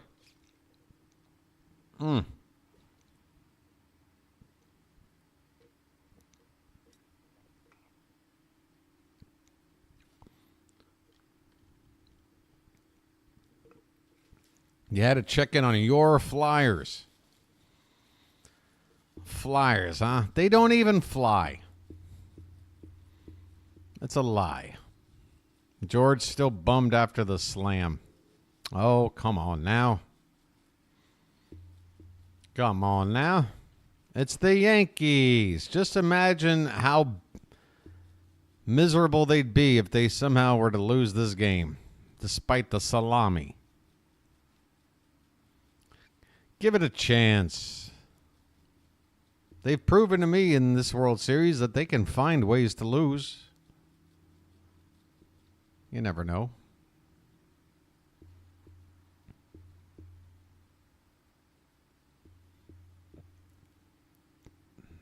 Oh, by the way, I saw a headline. The Ravens went out and traded for a wide receiver. Is that right? Is he any good?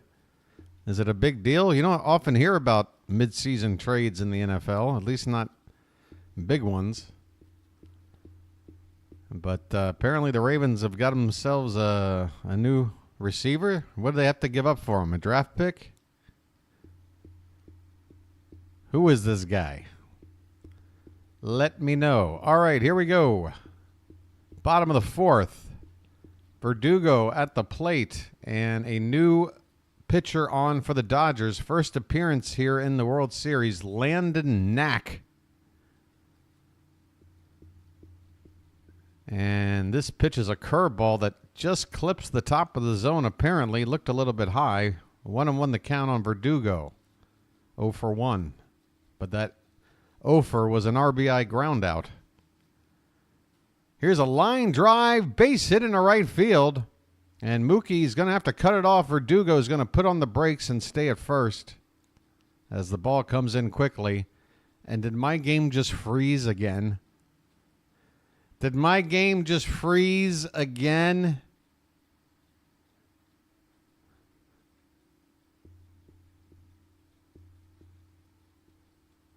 Hello? You got... Oh, okay, now it's back. But how far... Oh, now it froze again. For the love of all that is holy. Can't BW just call this game? Deontay Johnson. All right. Well, credit to the Ravens for making a big splash. Again, unless things have changed a lot in recent years, and a lot of other things in the NFL have changed in recent years. Back when I was watching the sport, pretty rare to get a mid-season trade of any significance. This game's frozen. I'm going to have to go in for a refresh. Anybody else get frozen out again? 5th round pick? God, it seems like I would just give away 5th round picks for Halloween candy. Like if there's a need and I can get somebody for a 5th round NFL pick, I'll do it. I mean, yeah, I'm back. This game's back to not playing for me again. Folks, I'm getting really annoyed. My God. If it's an Orioles game, I bite the bullet. I don't complain. I go about my business, but it's not an Orioles game. I'm watching two teams I don't care about, and now I'm sitting here struggling to get the game up. I'm ready to just turn off my computer right now. But you guys have invested your time here. I'm not going to do that to you unless it takes like an hour to get this game back up. What the hell, man?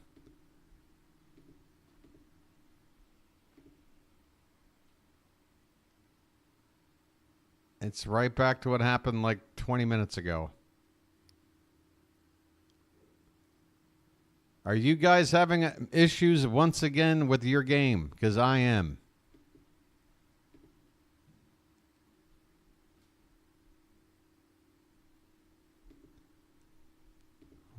What an annoying situation this is. All right. Have it your way. Hey, you know, I could try and I found a link to the game that's in Dutch. And why am I worried about language when the game is going to be muted anyway. So let's see if the Dutch game works. Hey. 3-2. Torres, hard ground ball to second. Nicely picked by Lux. That's one. Edman to first. Got him double. All right. Well, you just heard a double play ground ball hit there. Landon Knack just induced a double play grounder. 2 out, bases empty for the Yankees. That was Torres who grounded into that double play. Here comes Juan Soto with the bases empty, 2 down. And now this is frozen. Come on.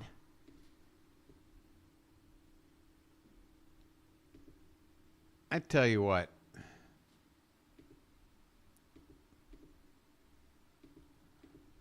Is this a prank? Is this a prank? All right, Soto at the plate, a 1-0 count. Next pitch is called a strike. The count is 1-1. Landon Knack on the mound. Soto at the plate. 1-1 pitch outside, 2-1. And it looks like, yeah, I'm behind because this is telling me the inning is already over. So this is pretty much a train wreck, folks. My apologies. 2-1 pitch to Soto. Hit on the ground. Second base, Lux, backhands. Throws to first in time. Inning over. The Yankees fail to score here. We go to the 5th inning. They lead it 5-2. It's going to be 8-9-1 due up for the Dodgers. Will Smith, Tommy Edman, and then Shohei Ohtani. But I tell you what, if Ohtani's ever going to do something, this would be the game to do it, to get the Dodgers back in. What's this, Dean Kramer Orioles? Is this like, oh, they're showing the highlights of the best defensive plays by a pitcher? Oh, I remember that Kramer play. That was so awesome. Hey, folks, the Orioles made a highlight clip during the World Series on a Dean Kramer fielded ball.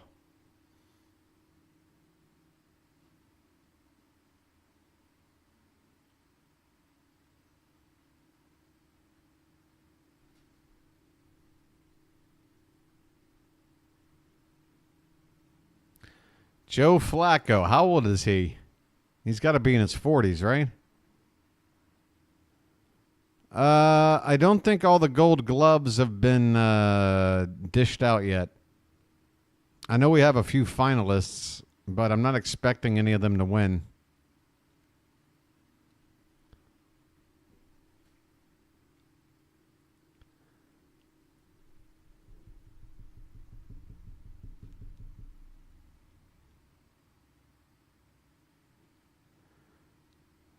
All right, folks, just a reminder, if you're just tuning into my channel, welcome in. Unfortunately, the Fox broadcast, for whatever reason, has been giving not just me but other people issues tonight. I found a backup internet channel that is allowing me to watch this game, but I have no idea how far behind it is. So, long story short, if you are watching along with me, folks, please, if you see that you're way ahead of me, if you have the ability to pause your game with a digital television, do that. Pause your game and allow me to catch up with the call and then unpause and you'll be all synced up. What last thing we want to have here in the chat are people typing in spoilers for actions that I have not yet announced. Believe it or not, there are some people here that are depending on my call of the game to get the information. So please, folks, as a courtesy, no spoilers, and do try your best to sync up with the ball game if you're way ahead.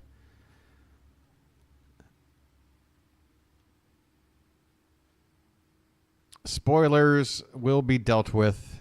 It's not a very dramatic thing. You just get kicked out. That's it. It's kind of like going to a museum. You know, feel free to go around, spend all day, look at the paintings. Just don't touch. Just don't touch, and you'll be fine. Will Smith is at the plate to begin the top of the 5th. First pitch is a strike. Next pitch, also a strike. Strike 2.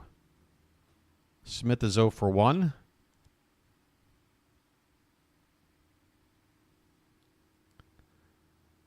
63 pitches for Gil as the fifth inning's just getting started. Next pitch swung on and hit in the air to right. Soto backing up. Soto at the track. That ball just got out of here. Home run to the opposite field for Will Smith, and the Dodgers have responded. It's a 2-run game now. A solo shot for Smith, who hasn't had too good of a offensive postseason. Well, he came up with a big swing here. The Dodgers don't look like they're defeated at all. And Luis Gil has given up his second home run of this ball game. It's now 5-3 Yankees. Nobody out here in the fifth. Here's Tommy Edman, the number 9 hitter, and Gil's first pitch to him is way high and outside for ball 1. Oh, wow. I'm looking at the replay. Will Smith, his front upper arm actually came into contact with the ear flap of his batting helmet, which I would think normally would kind of mess up your swing, but it didn't matter. He still hit it out of here. Another cheap shot home run, by the way, folks.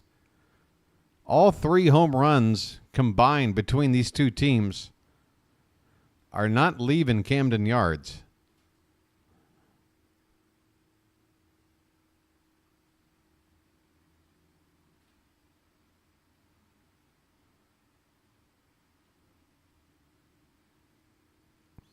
Two and 0 the count on Edman.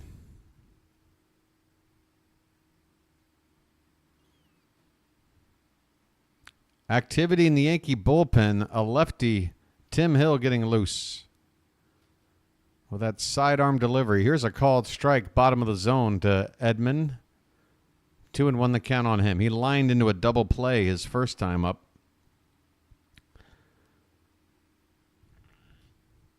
2-1 pitch is way outside, 3-1, and Gil's command appears to be slipping away here in the fifth inning.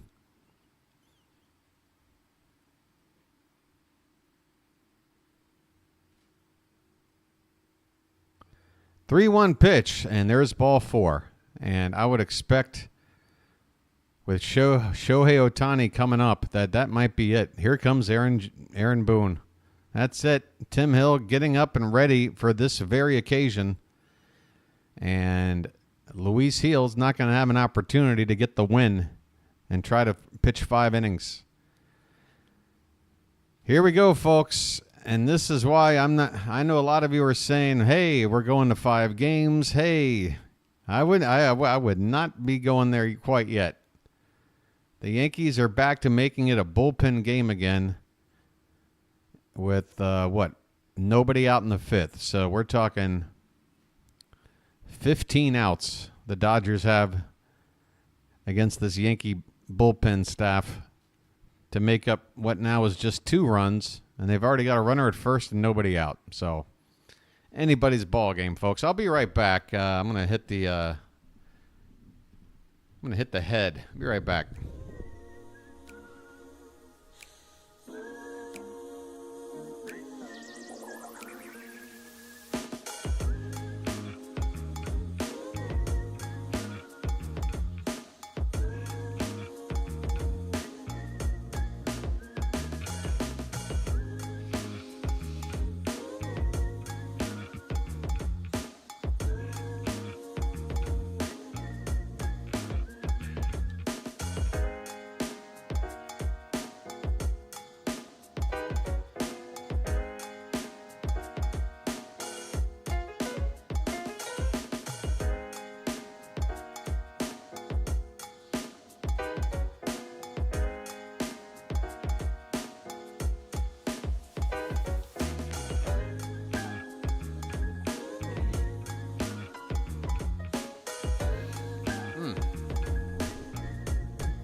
Yeah, George, I'd agree. And the Volpe home run might have snuck out, but again, I say again, you got the wall there in left field.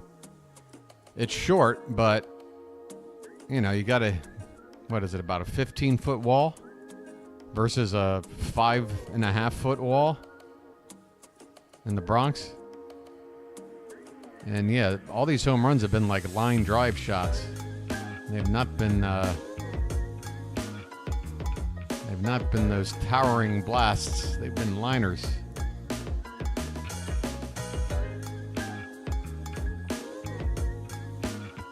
All right. Apparently, I am watching ESPN Dutch.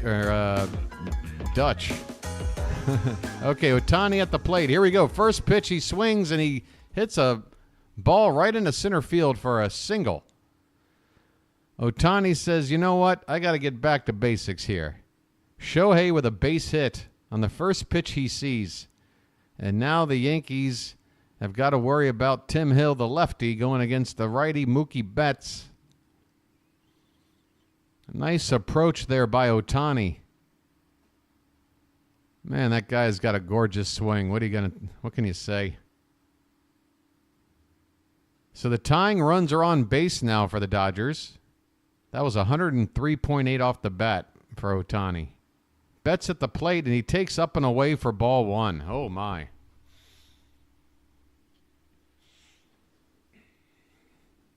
How long will the Yankee lead last? Betts is 1 for 2 tonight. The pitch. Outside, 2-0. Folks, once again, the Oriole Bugle has been sent on loan to the Dodgers.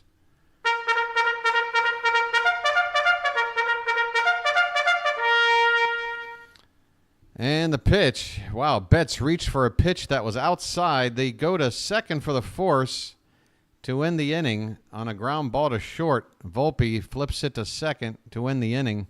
Oh, I'm sorry. I'm out of my mind. I thought there were 2 outs. There was nobody out. So Ohtani's forced off the base on a fielder's choice by Betts. The Dodgers now have first and third, 1 away. And it looks like we're getting a raid here from Pure Adrenaline Sports. Welcome in, folks. The Yankees currently with a 5-3 lead. The Dodgers at the plate. Freddie Freeman with a ground ball. This could be 2. Glaber flips it to Volpe for 1. Back to first. Double play. And that looked awfully close at first. Freeman looked to me from the naked eye to have beaten out that relay throw. And the Dodgers are on the phone, and they are signaling for the headset. We will get a challenge here. The Dodgers have already won one earlier in the ballgame on a play at first base. And here comes Dave Roberts. I think we'll have a replay of this. Again, to the naked eye, he looks safe to me. Freeman running down the line at first. Now, if I could see with the naked eye he was safe, then these umpires really are awful. Like, how are you not able to see what I can see? Yeah, he's safe. He's safe. Come on now.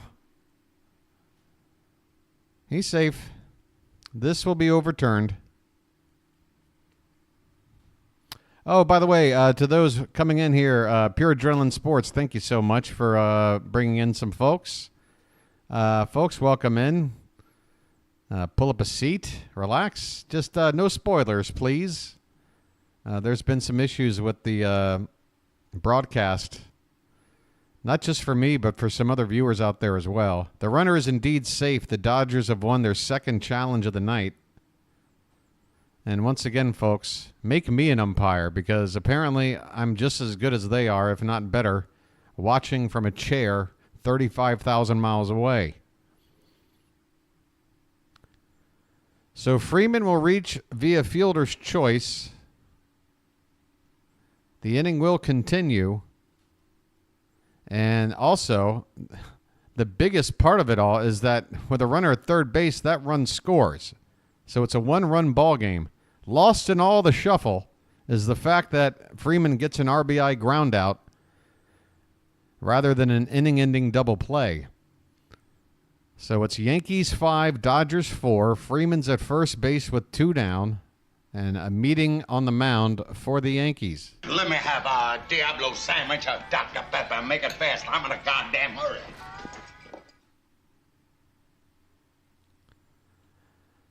All right, folks, your scoring summary. Back in the first inning, Freddie Freeman made history by homering in his 6th straight World Series game. A 2-run shot back in the first made it 2-0 Dodgers. The Yankees responded with an RBI ground out by Alex Verdugo in the second inning to make it 2-1, and then a huge grand slam swing with 2 down by Anthony Volpe in the third inning gave the Yankees a 5-2 lead after 3 innings. The Dodgers, though, have come back and scored 2 runs here in the 5th on a Will Smith home run to the opposite field and an RBI ground out by Freddie Freeman. That is where we're at right now. Yankees 5, Dodgers 4. Both starters are out of the game. It is a bullpen game. And with that, I would say advantage LA. Anybody's game here. Yankees with the lead, Dodgers with the tying run on, and we're only in the 5th. Yes, Drew, I had already locked it in Game 3 that Freddie Freeman is your World Series MVP. I mean, unless the Yankees were to somehow make history and be the first team to ever come back from 3-0 down to win a World Series, then obviously you're going to have to pick a Yankee MVP. And since the odds of that happening are extremely slim, that narrows it down to the Dodgers. And yeah, when you make history by homering in 6 straight World Series games, now granted, 2 of those games were in the previous World Series appearance for the Dodgers, but still, Freddie Freeman has homered in every game of this series, including a walk-off to win one of the games. He is certainly your MVP. Clay Holmes is on to relieve Tim Hill. First pitch popped up by Teoscar Hernandez. He slams his bat down. This ball's hit to left, and Verdugo does not have to move far to make the catch to win the inning. But the Dodgers score a pair. They score a pair. They knock Luis Gil out of the game, and we've got a 1-run ball game midway through. Bottom of the 5th coming up. It's the Yankees 5 and the Dodgers 4.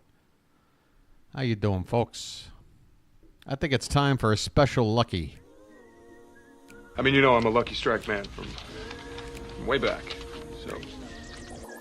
Well, half a special lucky anyway. Sometimes half is all you need.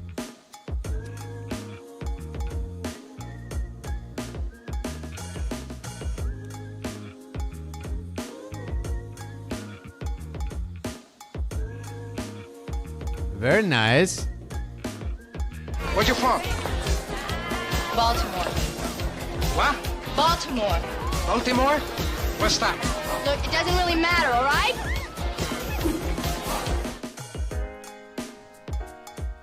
Hey, Michael, you're not asking me, right? I mean, obviously I saw it.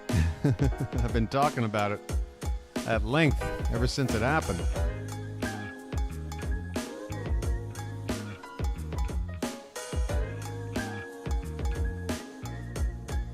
What's this, a Disney Plus series?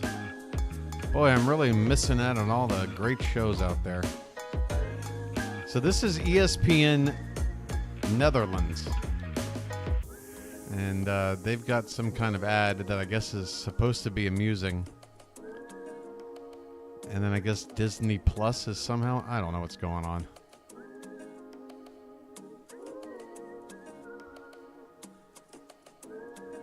ESPN Dutch. Push it to the limit. Limit.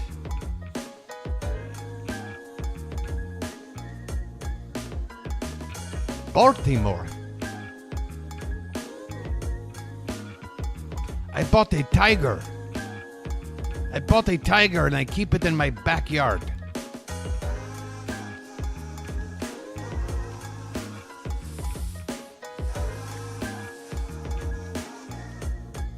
What? What? Volpe hits a grand slam and now I'm the bad guy? Now I'm the bad guy? 'Cause Sosa said so?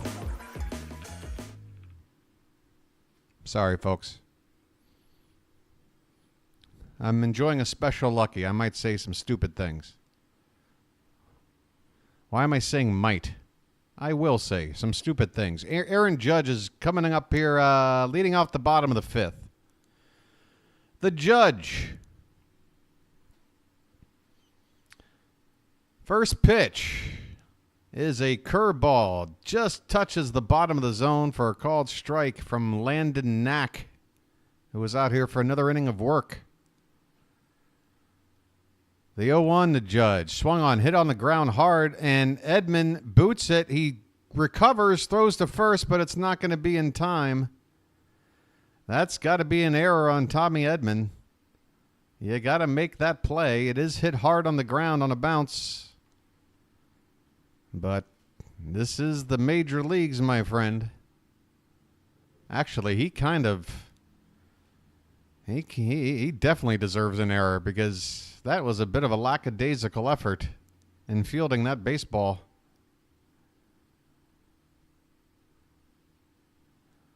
Aaron Judge will reach. And that'll bring up Jazz Chisholm Jr. Nobody out, runner at first. Bottom of the fifth. The Yankees ahead by 1. And the first pitch from Knack is low and out on the outside corner, but low for ball 1. Chisholm has a base hit, stole a base, and came around to score on that grand slam by Anthony Volpe. 1-0 is low, 2-0.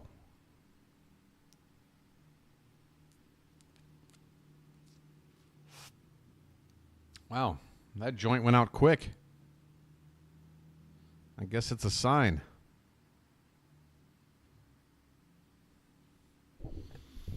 Okay, that is a very awkward body cam shot of the umpire staring at Jazz Chisholm, scratching at his own eyeball. That looked like something out of a Terry Gilliam movie. All right, 2-0 pitch, popped up. If it's in play, it'll be an easy out, but it'll get back into the stands by about 4 rows on the third base side. So that's just strike 1 here in this count, 2-1. This is Game 4 of the 2024 World Series, folks. The Dodgers have a 3-0 lead. The Yankees, though, have the lead in the ball game here, 5-4. But they got to think that a 1-run lead at this stage of the game is nowhere near safe. They want to score as much as they can. Foul ball again by Jazz. Count is even up at 2-2.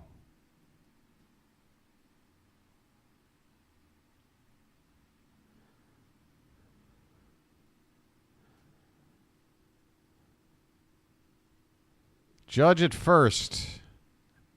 Not too big of a lead. Here's the pitch. That is off the plate, and the count runs full. Perhaps Judge will try to take off on this full count pitch. See how much faith they have in Chisholm on making contact here. The payoff, and that is upstairs, a breaking ball that never broke. Started up and stayed up. Ball 4 to Jazz Chisholm, and the Yankees now have 2 men on. Nobody out.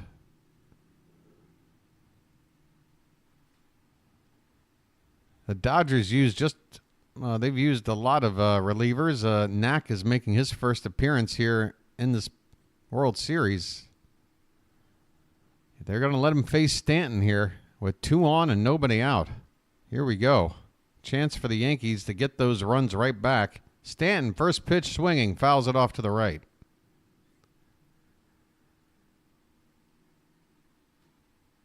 Giancarlo Stanton 0 for 1 with a walk. Hit by a pitch.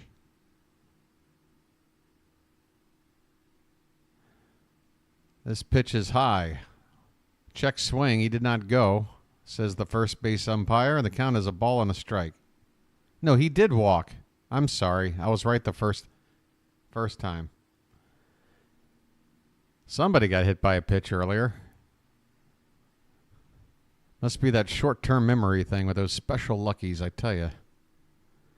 First and second, nobody out. 1-1 the count on Stanton. Knack's next pitch is on the outside corner, called strike 2. Stanton doesn't like the call, but it's a good pitch right on the line. Just kissing the outside edge. 1-2. Pitch. And a swing and a miss as Knack gets Stanton to go farther outside with a pitch about 4 inches off the plate to get the strikeout. A huge first out here to get the mighty Stanton with runners first and second, nobody out. He fails to even make contact. Anthony Rizzo's up now. He's 0 for 2. A strikeout and a pop-up. He's made a couple of nice defensive plays in the game tonight. First pitch here looked borderline, top of the zone, called a ball. According to the graphic there, that should have been a strike, but at least that was right on the edge. Back in the day before we had these pinpoint accurate strike zones, you would just call that a borderline call and leave it at that. This pitch is a strike. 1-1 the count. Anthony Rizzo trying to add to this lead here for the Yankees. Check swing on a pitch high. No swing. 2-1.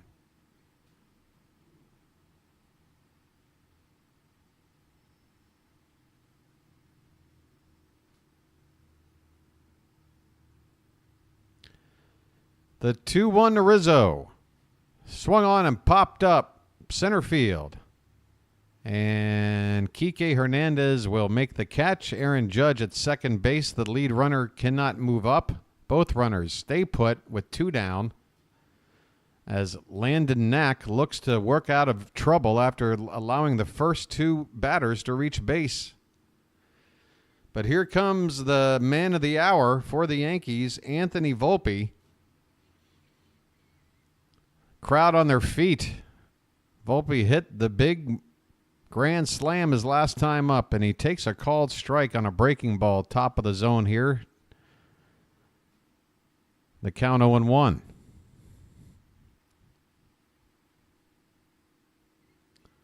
Volpe also has a walk and a stolen base in this game. So a grand slam, a steal, a walk, a couple of runs scored.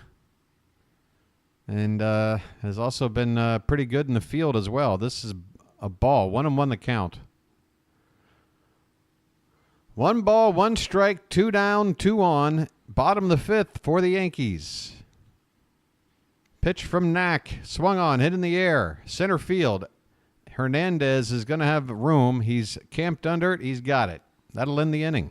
The Yankees threaten, but they do not score. They get the first 2 men on. And they do not move. They get stranded at first and second. We go to the 6th. Yankees 5, Dodgers 4.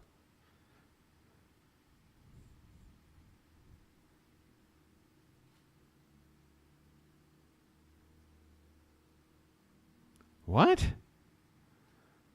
Again, I have no idea. I have no idea. I have no idea. Folks, you ever get so confused sometimes you just don't even know what to do? You're just like, huh? What? Why? Huh? Yeah, I'm having one of those moments. 6th inning coming up.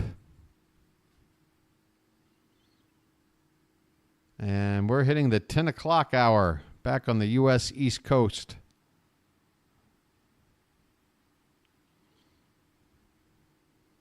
$9 a.m. here for me. Hey, my air conditioner repairman will be here at 1 p.m. today. That's what I'm told.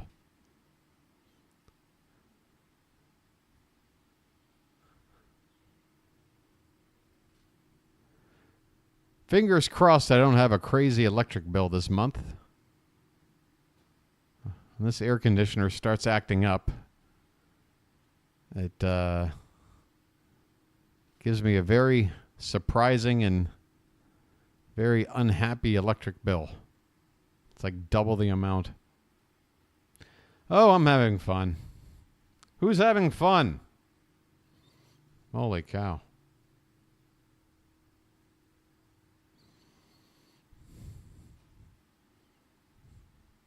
It's like open mic night here.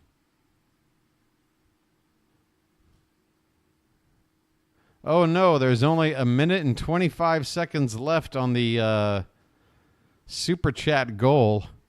Looks like we're not going to make it. Yeah,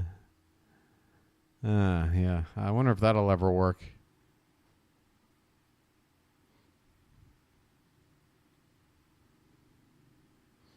There's a countdown clock.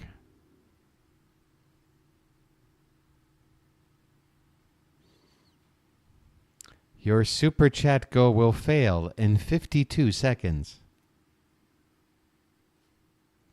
You now have 45 seconds to reach minimum safe distance.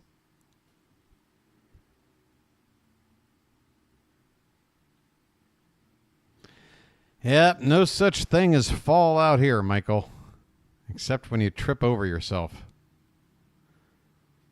It is 89 degrees, 365 days a year. Give or take a couple of degrees.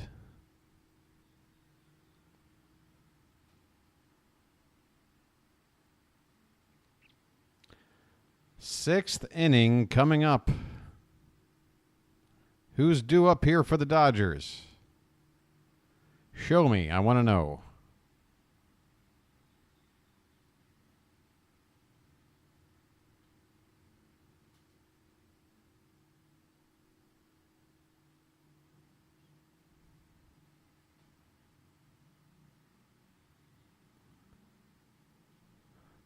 I like ESPN Dutch. I like their presentation. I wonder how many Dutch citizens are watching the World Series.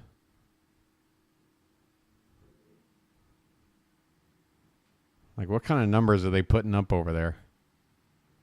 Is this beating out Home Shopping Channel? Get back to the game, for crying out loud. Man, it's taking forever. Come on. Your boy is tired. Oh, man.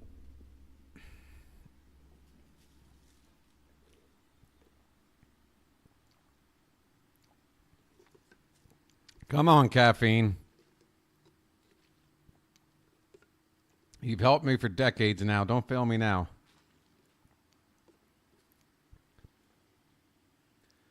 All right. Why does it feel like every commercial break is 7 minutes? What is going on here?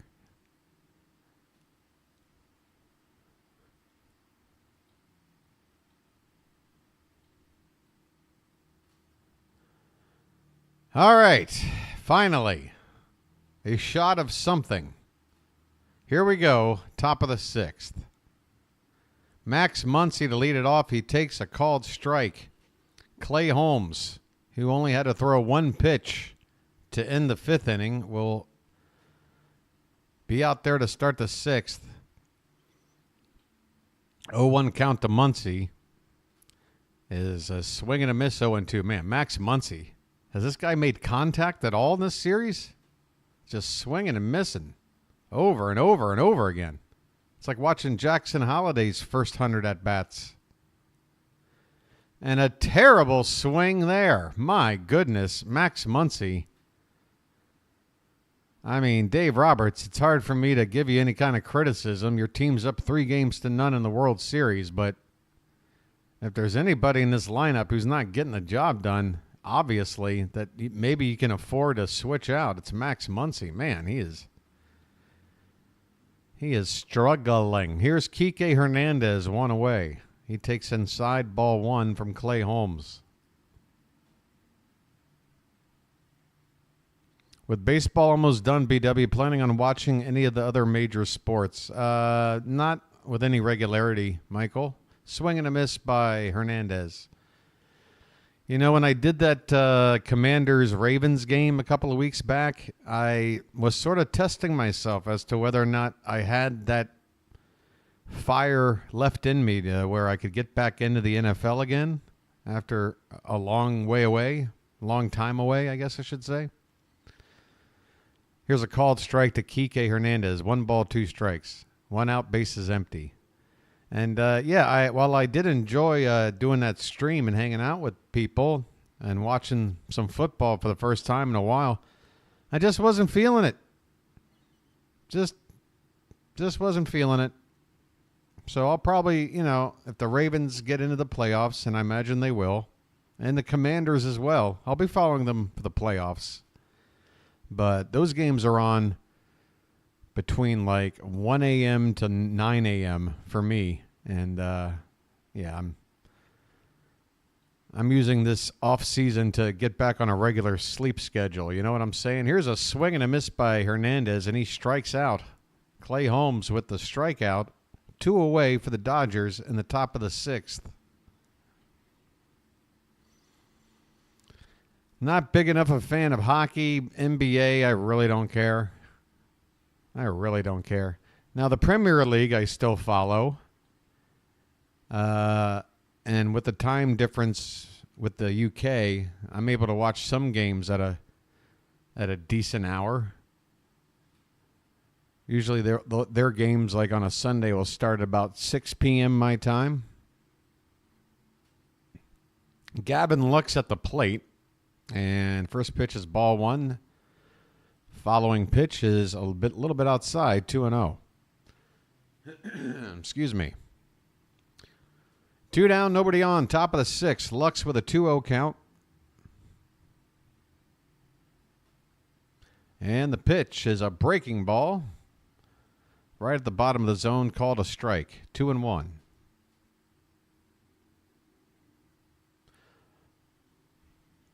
I can see already this inning is about to end. Folks, once again, unfortunately, due to this is a ground ball hit on the right-hand side, second base. Torres will pick it up and throw to first to end the inning. Dodgers go quietly here in the top of the 6th. Bottom of the 6th coming up. The Yankees lead by 1, 5-4. Did you know that there is Major League Rugby near? Near what, Cameron? Near me in Thailand? If that's what you're asking, then the answer is no. Are you talking about a new league starting in the U.S.?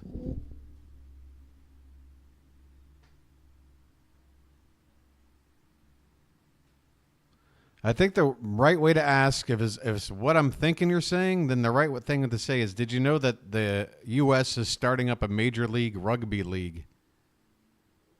And if that's your question, then my answer is no, I didn't know that. But that sounds pretty cool.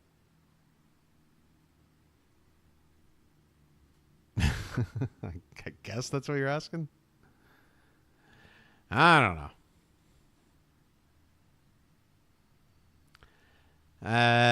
Right.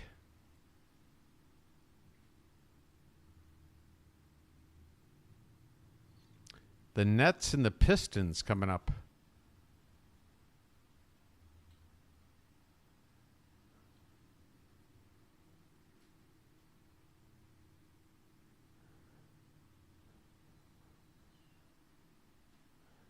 Michael, of course you hear about soccer in America. You got MLS, Major League Soccer. It's a big deal. That league has grown by leaps and bounds over the last generation. I should know. It was sort of my profession to cover that stuff for NBC Sports. But as far as rugby goes, yeah, that's news to me.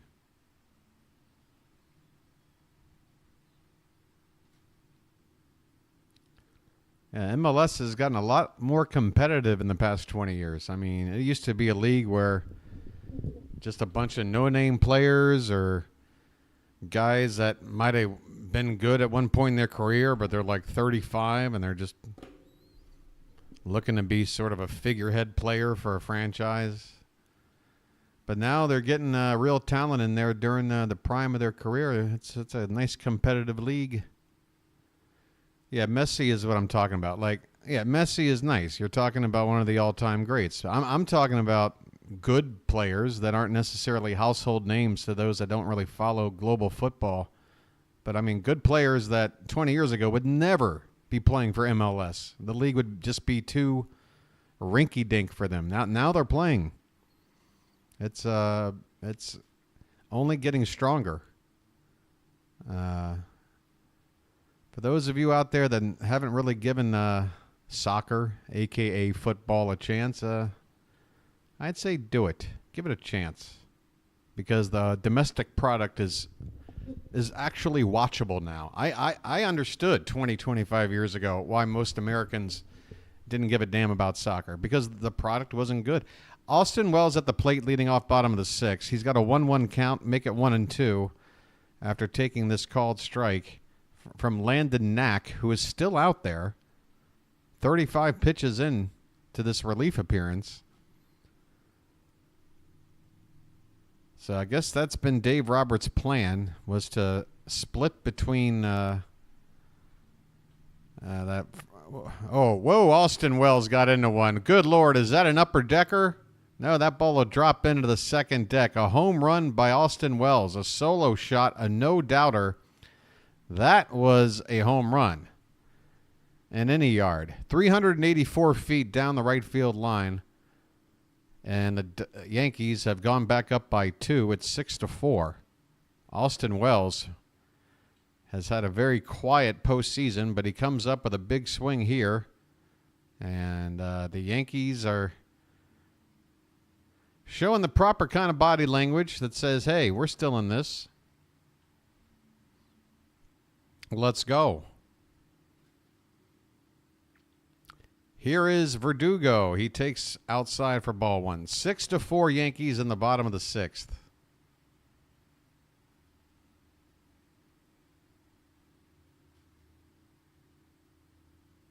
And here's Verdugo hitting a fly ball to the opposite field. Teoscar Hernandez has to back up on it, but makes the catch just short of the track for out number 1.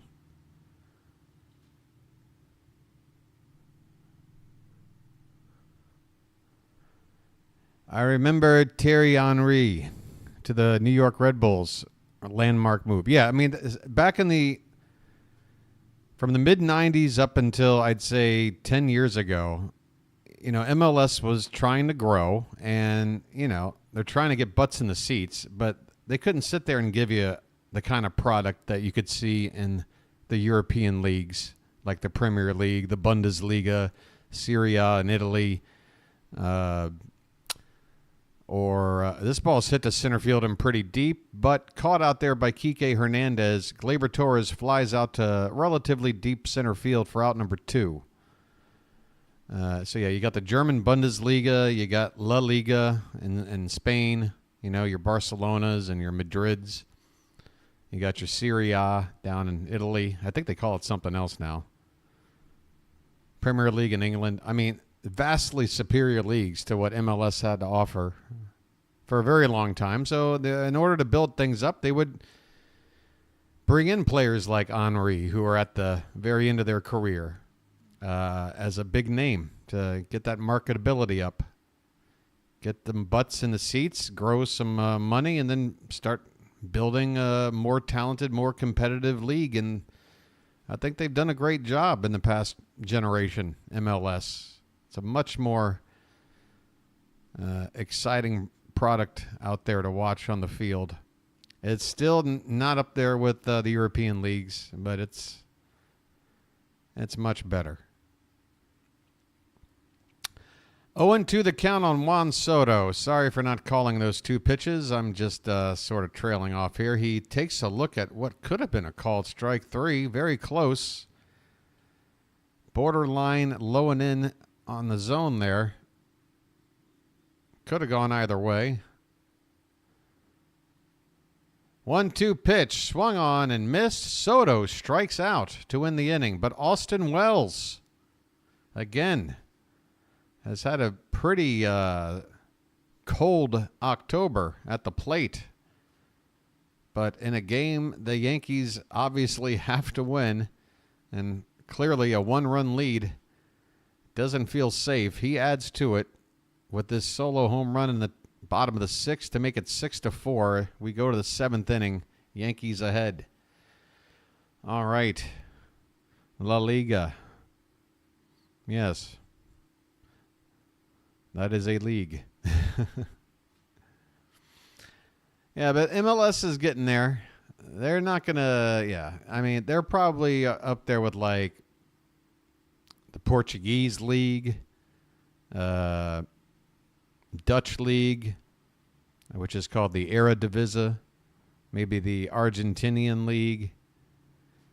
You know, kind of the next tier leagues.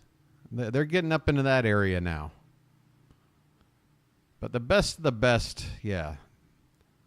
They're playing in France, in League One, or they're playing in Italy in Serie A, or they're playing in Spain in La Liga, or they're playing in England with the Premier League, or the Bundesliga in Germany. That's pretty much the top leagues.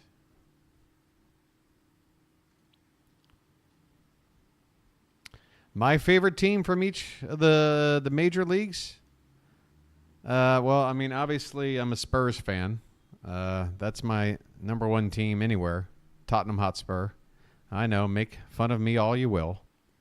I don't really have well, let me go through each league. I mean, France, you know, I don't like PSG.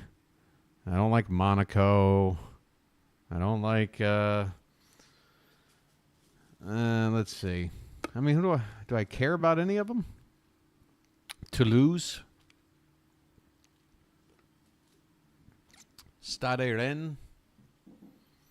I don't think I care about any of the French clubs. Who do I like?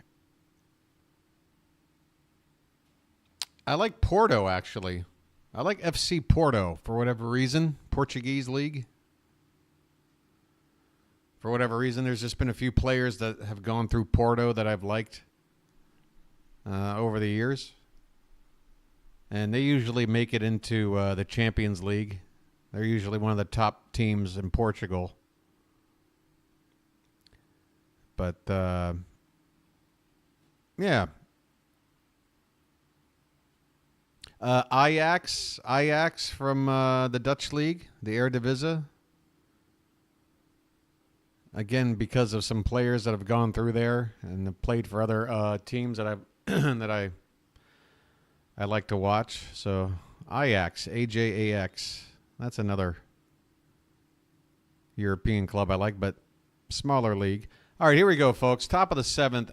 Mark Leiter Jr. is out to pitch here in relief for the Yankees, right-hander. Will Smith at the plate. First pitch is ball one. 6-4 Yankees. Next pitch is a curveball in there for a strike. 1 ball, 1 strike. Boca Juniors, yes, that's a popular global team. A lot of great players that come through Boca Juniors. There's a pitch outside, and the count is 2-1. So we've got some knowledgeable soccer / global football fans in here tonight. That's good to see. Another right-hander getting loose for the Yankees, even though Leiter has just come on in relief. This 2-1 pitch is outside. 3-1 on Will Smith, leading it off in the top of the seventh. 8-9-1 due up for the Dodgers. Tommy Edman on deck. Shohei Ohtani in the hole.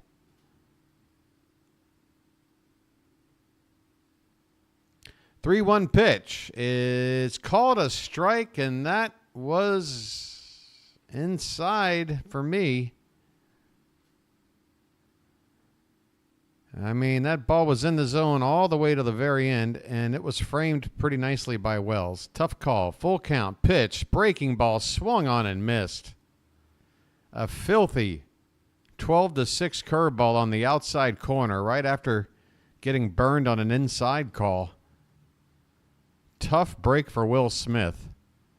He took what could have been ball 4, and then Leiter follows it up with a nasty 12-6 curve on the outside edge. One away, here's Tommy Edman. He whiffs at a curveball, 0-1. We should do Champions League final watch-along in June if the Orioles aren't playing. I don't know. I mean, a watch-along, yeah, maybe. I got a feeling it would be very low attendance, especially considering all the other channels out there that are dedicated and are not American channels. They rake in the viewers. 1-1 offering to Edman. He shows bunt, brings the bat back. The Yankees are asking for an appeal that he was in swing mode there, but it's ball 2 to Edman. 2-1 the count. I call Orioles games, and I'm just doing the World Series because I just got finished doing my first season of Orioles games, and I had a little bit of withdrawal after we got bounced so early in October. I sat there licking my wounds for a couple of weeks, and then I finally said, you know what? Dodgers, Yankees, World Series? Hell, why don't I go ahead and call it? Let me go ahead and call that. Keep practicing my play calling. This is ball 4.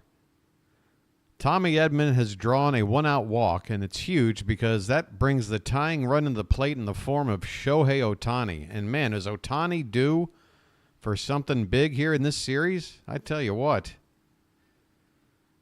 He's facing a righty, and he takes the first pitch. It looks like a splitter. What was that from Leiter? 87 miles an hour in the zone for strike 1. Ohtani at the plate. Pitch. Swing and a miss, and he went after a pitch at the top of the zone at only 86.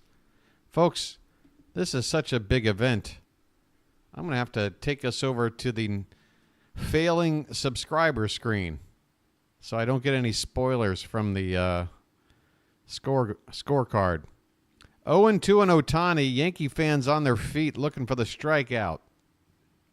First to check on the runner, Edman at first, and he's back in there. Yankees 6, Dodgers 4 in the top of the 7th.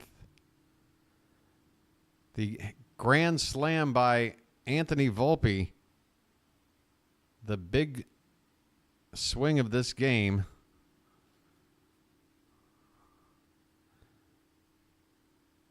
Here comes the 0-2 to Ohtani. It's way outside.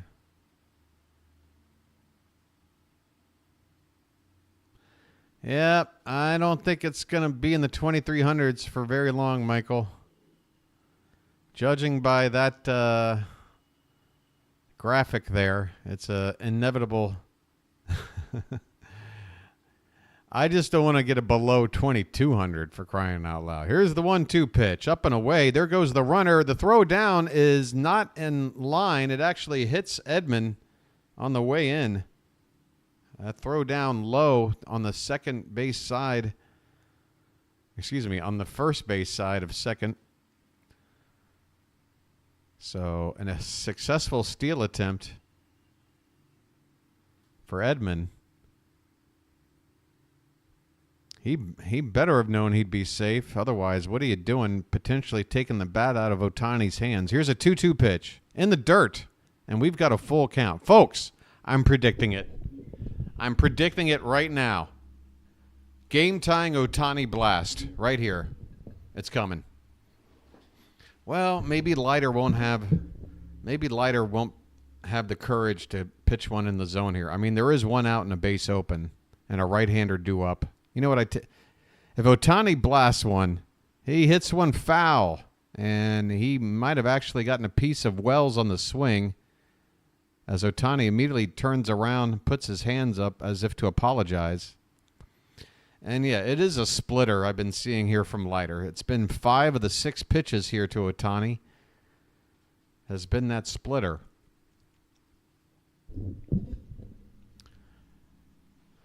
Shohei steps out of the box for a sec and right back in as Leiter resets on the rubber. 1 out, runner at second. Full count on Ohtani. And the pitch. Swung on and missed. Oh, Ohtani went chasing on a pitch low and outside. And Shohei continues to come up without much offense here in this World Series.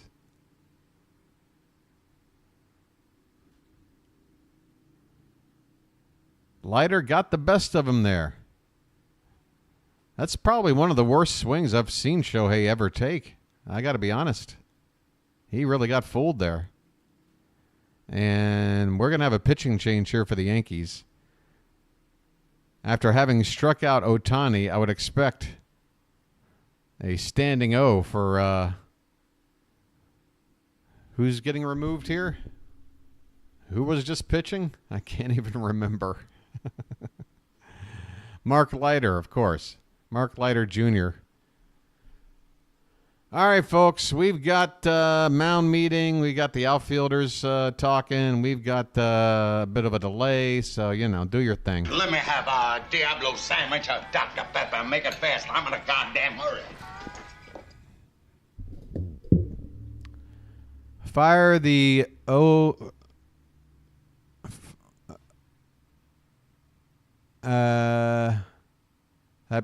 that previous comment, Michael, I'm sure I would have understood it if I read it right when you put it in there, but fire the Ole number 1. What? I'm sure it makes sense. Now maybe they break on Maria, can I just ask a question real quick? Are you even watching a baseball game right now? I got to ask, Maria, every time I see a comment from you, it has absolutely nothing to do with either the game or anything being talked about in chat. And I'm just wondering, like, are you accidentally typing into the wrong app? Like, maybe you're... I'm being honest. Maybe you're accidentally thinking you're typing into a, you know, like a Reddit thread or something. I don't know. But wow, you are, you're definitely, not into baseball mode here. I don't know what's going on, man. I tell you what, I think it's time for a lucky. Tell you what, top of the 7th, 2 down, pitching change coming up. Mookie Betts due up.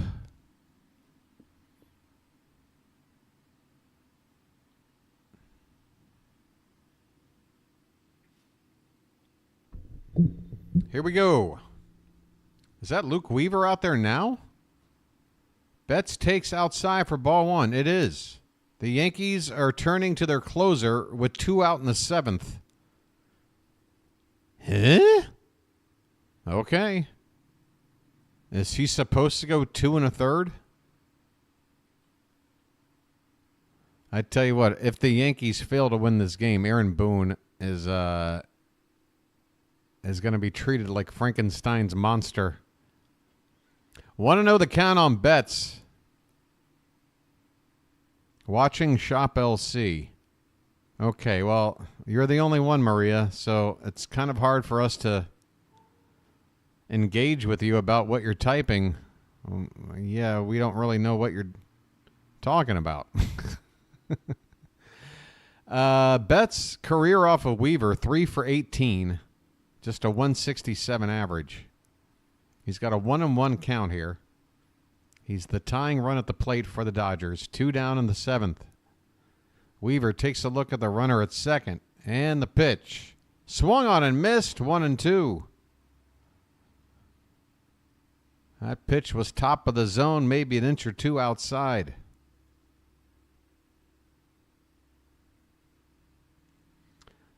Timothy, we live in the age of information can be accessed anywhere at any time. Here's a check swing on a 1-2. No swing, says the first base umpire. 2 balls, 2 strikes on Mookie Betts. 2 down, runner at second base. Yeah, Timothy, I mean, you know, no matter where you are in the world, whatever you want to know about, it's being covered. So, yeah. To answer your question, swing and a miss. Weaver with the high cheese, 97. Betts almost jumped to swing at that pitch. It almost looked like he jumped in the air to swing at that pitch. The inning is over for the Dodgers. 7th inning stretch here in the Bronx. Yankees lead at 6-4. Do the locals talk about it? No. Not with any regularity. They will talk about it once somebody's elected, because that's been pretty common. I mean, I don't think I'm making any sort of headline here, folks, but when America elects a new president, it has a ripple effect on the rest of the world, and the rest of the world recognizes. The rest of the world wants to know what America's up to, because what America does, again, has a bit of a ripple effect on everybody else. So, yeah, there'll definitely be some talk post-election, but leading up to it, no. And that's one of the reasons I love living out here. I can avoid all that stuff. I mean, I keep informed. Don't mistake me when I say avoid. I know what's going on. I know exactly what's going on.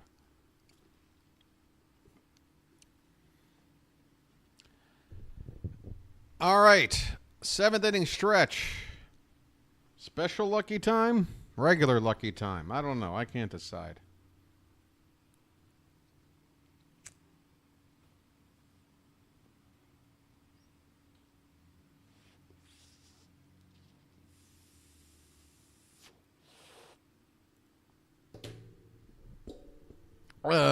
You're welcome.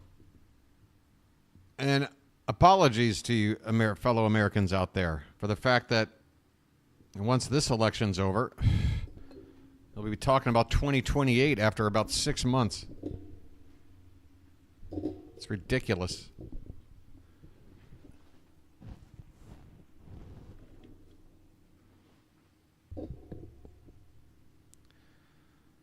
Yeah. Work everybody up into a frenzy and just divide everybody up. So that's a great idea. I'm not having anything to do with that. Folks, I'll be celebrating my 10th straight Halloween out here tomorrow. I first came out here in late September of 2015, and for reasons that have already been sort of brought up just now in chat, amongst others. Best decision I ever made. And now I'm coming up on my 10th Halloween out here. That's a long time. All right. Bottom of the 7th. Dodgers have out-hit the Yankees 6-5. Yankees ahead on the scoreboard, though, 6-4.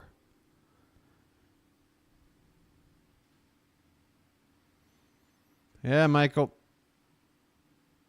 I'm sure everybody else is, well, I say that. Everybody should be, but for some people, they treat it like it's a profession.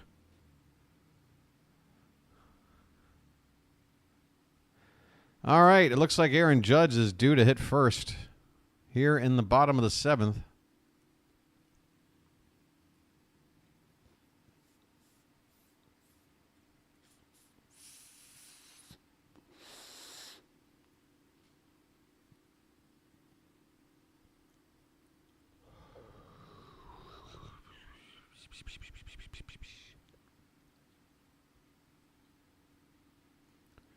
I mean, this was advertised as the Judge versus Ohtani Battle of the Giants, and man, they have been peripheral players at best in this series.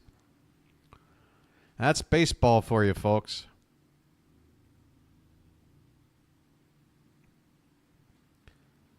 Aaron Judge steps up with a current average in the postseason of 136.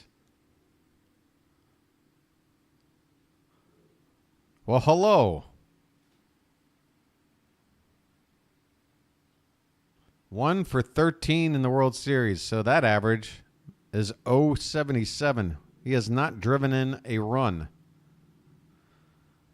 As we're in the 7th inning of Game 4. Judge still looking for an RBI in this series.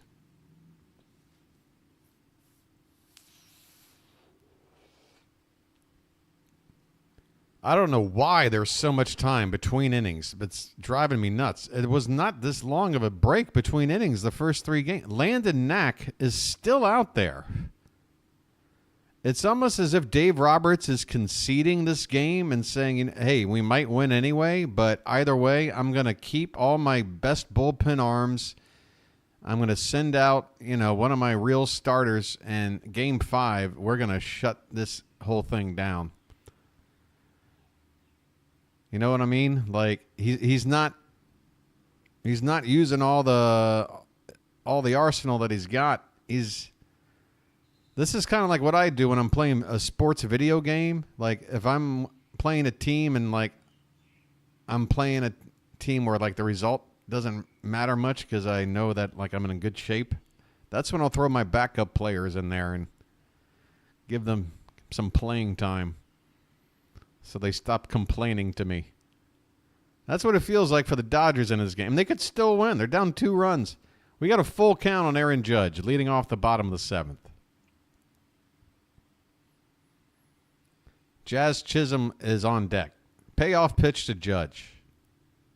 And a breaking ball hit in the air, but it's going to be right to the center fielder, Hernandez, who barely has to move. He makes the catch well shy of the track by about 30 feet. Judge with a routine fly ball to center.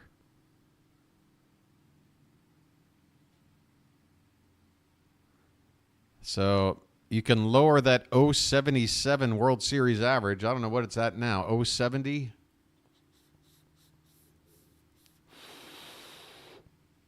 Jazz Chisholm Jr. at the plate, and I just ashed right on my shirt. He pops up on one pitch. Left field, Teoscar. Wait, does he know where the ball is? He makes a basket catch. I think Teoscar lost sight of that baseball for a moment. His body language indicated like he was a little bit unsure, and then winds up making a glove side basket catch on a ball that he might not have seen until it was about 10 feet from dropping down into his glove. Here's Stanton, 2 down, bases empty. He takes low ball 1.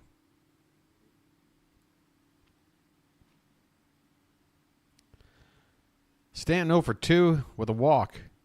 He came around to score on the Volpe grand slam. There is a pitch that looked pretty good outside corner at the knees, but called ball 2. Every ump in this series behind the plate has been not very good. Here's a pop-up. Fouling out a play by Stanton. 2 balls, 1 strike. So Landon Knack coming in relief, 54 pitches. Just the second pitcher of the night for the Dodgers. And he is 1 out away from getting LA into the 8th inning. With the game still within reach. They're down by 2 runs. 3-1 pitch to Stanton. Swung on and drilled, but right to the left fielder, Hernandez. He makes the catch chest high to end the inning. Stanton hit that ball on a frozen rope, but right at Teoscar. On a hard luck out for Stanton.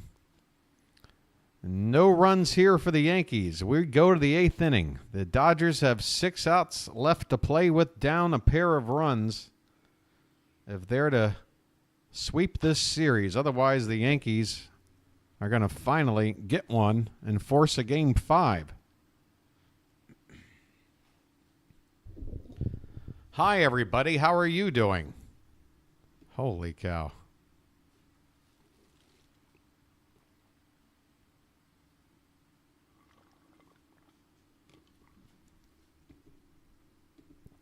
The numbers have been going up with each passing game.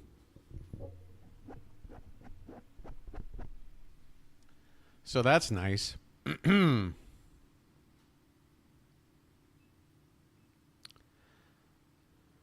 Oh, boy. 8th inning coming up.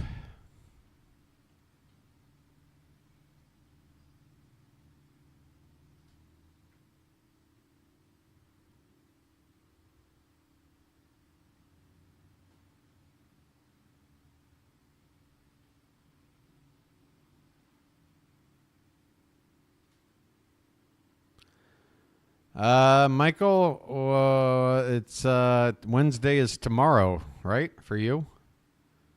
Like it's already Wednesday here for me.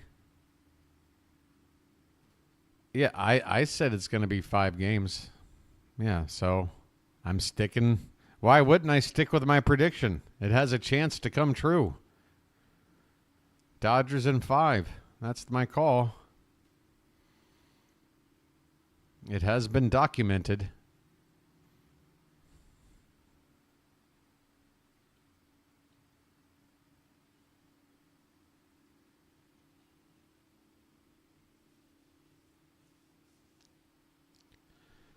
Man, I need to hit the barber.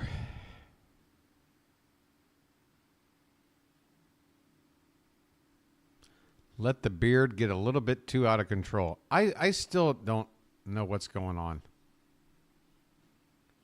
The reason this game, am I going crazy? Who here in chat has watched all 4 of these games? I swear, the first 3 games between innings was like 2 minutes. Maybe 2.5. It feels like every half inning break is like at least 5 minutes. It's driving me nuts. All right, here's Freddie Freeman. Top of the 8th. Here we go. Who's on the pitch for the Yankees? They got a lefty out there? No. Luke Weaver still out there, of course. That's right. They want him to get a 7-out save, apparently. First pitch from Weaver on the outside edge for a called strike with a 96-mile-an-hour fastball.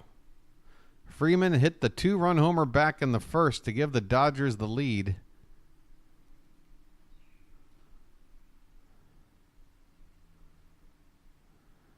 This pitch bounces in there for ball 1. 1-1 the count on Freeman.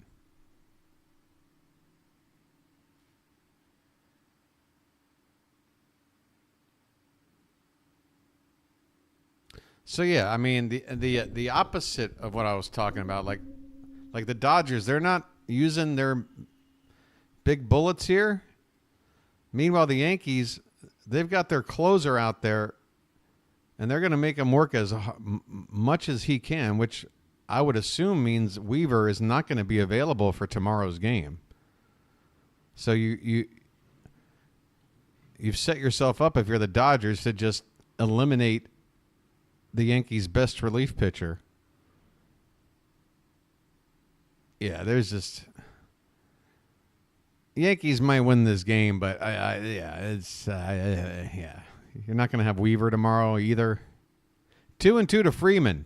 Swung on, hit in the air high, not too far. Aaron Judge in center field coming in makes the catch, 1 away.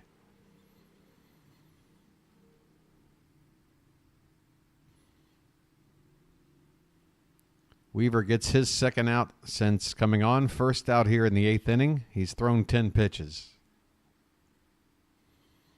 If he throws somewhere in the 25 to 30 range, in other words, if they expect him to finish this game out, there's no way they're going to be able to use him tomorrow. Here's Teoscar Hernandez, and man, look at that pitch. Teoscar immediately turns around to ask the umpire, is that the very edge of the zone? And apparently it is. Right at the knees, outside corner. Just touching the corner, if at all. The 0-1 pitch. Swung on and missed. 96-mile-an-hour fastball. Teoscar Hernandez is 1 for 3 with a single tonight.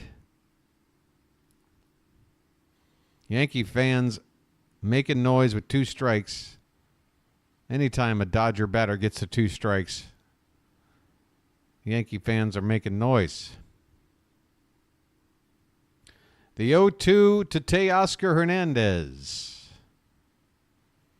is swung on and fouled off to the right. Still no balls and 2 strikes.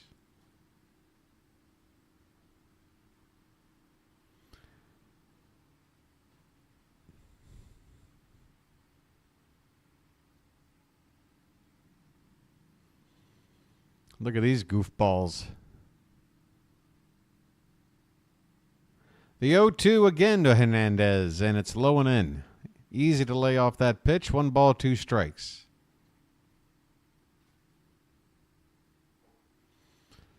I mean, if I'm the Dodgers, I'm trying to make Weaver throw as many pitches as possible. Work the count as deep as possible to assure that he won't be available for tomorrow's game.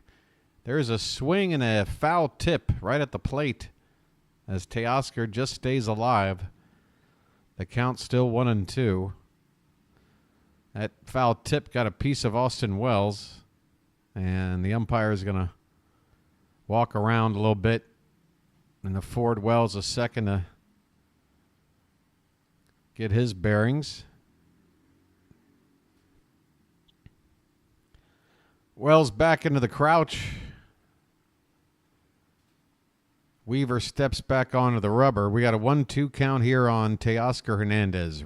Nobody on with 1 out. The pitch. Swing and a miss, and Teoscar strikes out. A nasty moving pitch low and in. No chance to make contact with that. Effective pitch there by Weaver. Look at how it went from being low and in, and Teoscar swung where that ball was, but where it wound up was nowhere near the zone. Here's Max Muncy, who's been dreadful at the plate. Not just tonight, but every game I've called. I keep watching him struggle at the plate. He did get a walk earlier in this game, but I've yet to see him make good contact. Here's a 1-0 count from Weaver. And that's a called strike, 2-0. Now, if the Dodgers fail to extend this inning, then they'll be sending up their 6, 7, and 8 hitters in the 9th, which means the likes of Ohtani, Betts, and Freeman, they're going to need some of the bottom of the order guys coming through. Oh, a called strike on a really tough break for Muncy, who can't find any luck at the plate, and now a pitch that was both outside and maybe high as well, and it's a called strike 2. Crowd on their feet with 2 strikes and 2 down. Luke Weaver trying to pitch a scoreless 8th, and that pitch is laid off. Same pitch that Teoscar struck out on.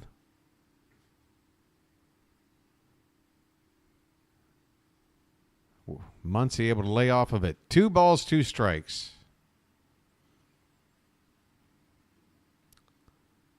Next pitch from Weaver. Swung on and missed. The high cheese. Weaver gets the Yankees through the 8th unscathed. They hold their 2-run lead. We'll go to the bottom of the 8th now. The Yankees with a chance for a little bit of insurance, and they need just 3 more outs to finally grab a game in this World Series. We go to the bottom of the 8th. Yankees 6, Dodgers 4.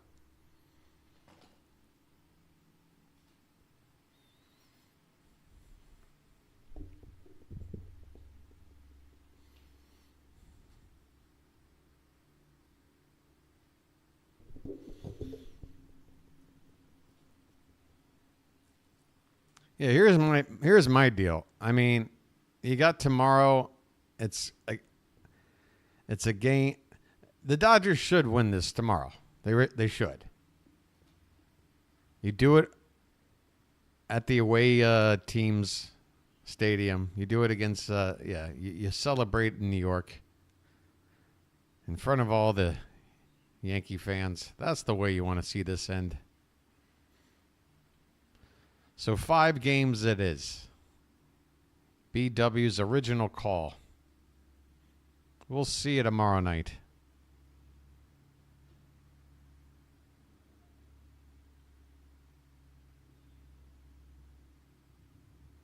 Book Doc in the house.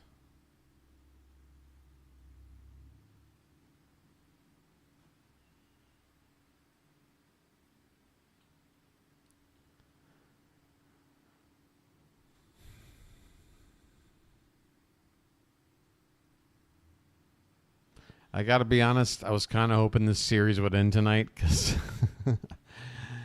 I needed to get back to doing some play calling, but I think I've had enough. Just knowing that the Yankees are never coming back down 3-0.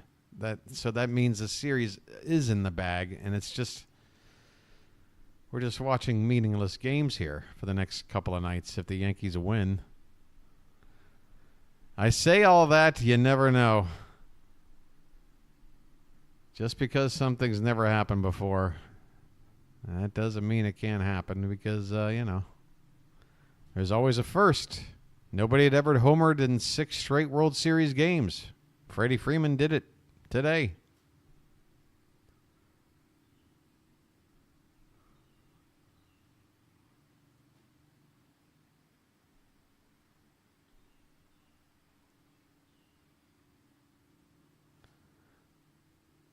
Look at that classic swing from Johnny Bench in the 76 World Series.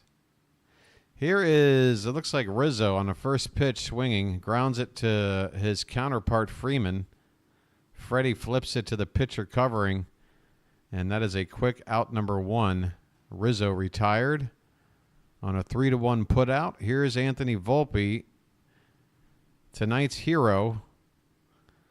Dodgers have made a pitching change. Brent Honeywell Jr. is a right-hander. He's only appeared in 2 other games in the postseason. So again, the Dodgers are using their lowest leverage arms all the way through this game.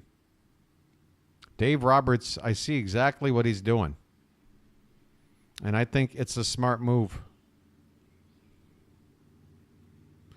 And Dave Roberts, folks, don't you forget, he's the catalyst that was involved in the only series in a best-of-7 where the team that was down 3-0 came back and won.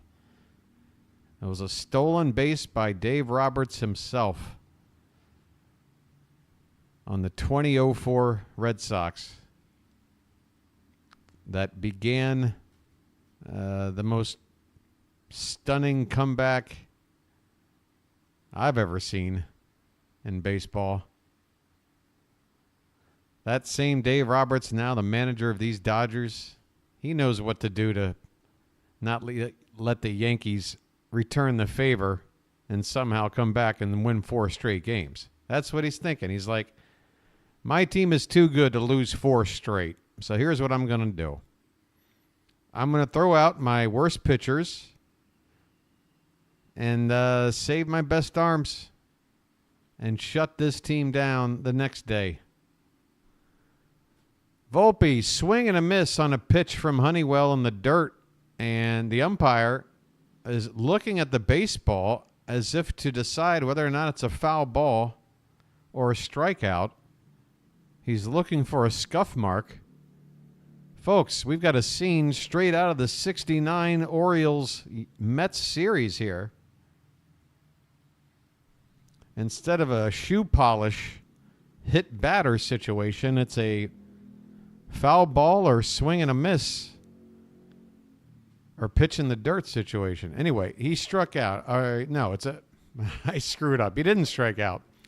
On a 2-2 count, Volpe lines one into left field, and he's hustling to second, and he is Safe only because the ball pops out of the glove. Oh, Teoscar Hernandez fires the ball back in with an accurate throw to second. Volpe beaten by the throw. But once again, it's been Volpe's night. And his momentum going into the bag probably dislodges this baseball out of the glove. And he will be safe with a double.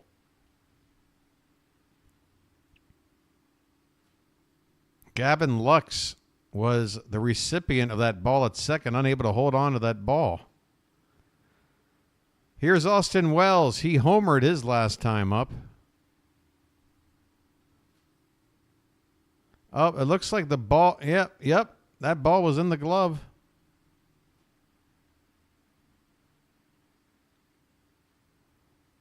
I don't know how Lux let that slip out. 0-1 pitch to Wells is low. A ball and a strike.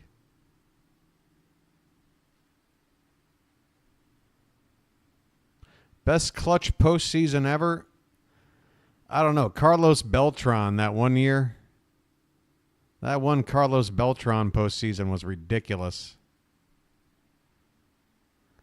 Here's a pitch off the plate outside to Wells. 2 balls and 1 strike. Bottom of the 8th for the Yankees. They have a 2-run lead, a runner at second, and 1 out. After a double from Volpe.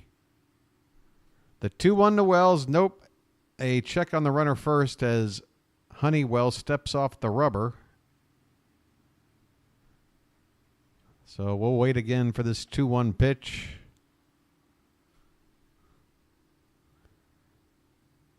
And here it comes. Outside, 3 balls, 1 strike.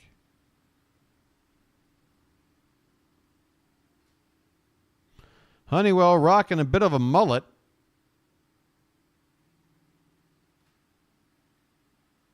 Guess that mullet is making its way back, folks. Look out. 3-1 pitch. There's a nicely located fastball outside corner for strike 2. Full count on Wells.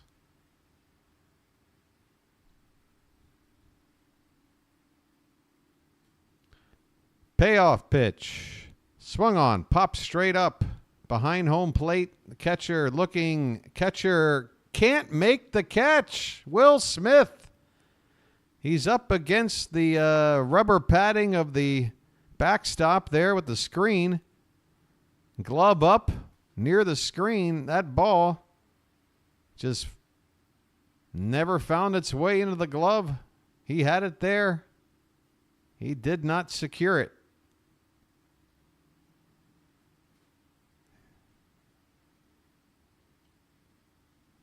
Now, I guess I have a bit of a rules question with that netting. Because the way, and that's ball 4 to Austin Wells. He'll take first base. That puts runners at first and second with 1 out for the Yankees. Now, here's a question I don't know the answer to. If you do, let me know. No need to just speculate with an answer. If you actually know, let me know. But when you're dealing with those cargo net screens and you're trying to catch it, are you allowed to, use your glove to, sort of push the screen back a bit and give you a little more space? And because the way Will Smith, the catcher, tried to catch that ball, he wasn't putting the glove up near the net. But if he had, he would have made the catch. Here's Verdugo. He takes a called strike, knee high on the outside edge.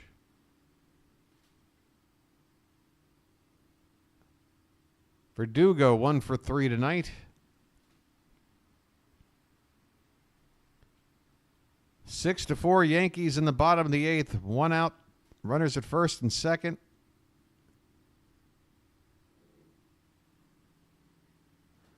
All right, so you can manipulate the net with your glove however you want. All right, here's a swing and a miss and a throw to third late, and Volpe has swiped third. It's a double steal, actually. Austin Wells takes second. So a big double steal here by the Yankees takes away the conventional double play and also would potentially make a base hit score 2 runs instead of just 1. There's only 1 out in the inning. You can also score with an out this way. The Dodgers have pulled the infield in here with 2 strikes on Verdugo. And the pitch is hitting the air to left, down the corner, foul.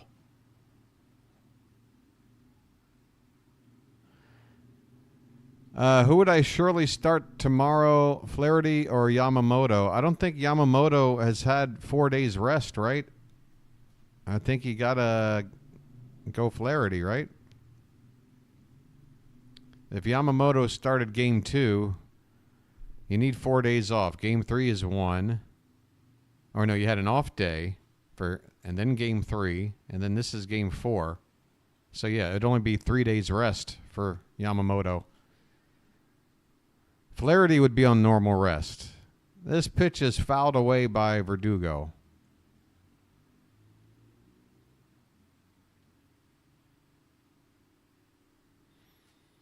Book Doc, only you can answer that question. You're going to have to do some home testing or something. Do some trial runs. Be careful, though, man. Don't chafe. The 1-2 pitch to Verdugo inside 2-2.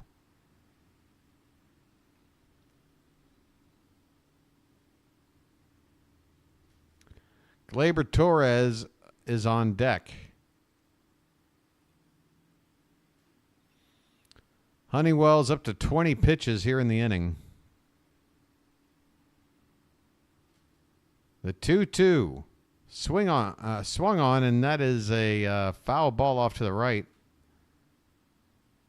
Sort of a half-hearted swing by Verdugo. The count is 2-2.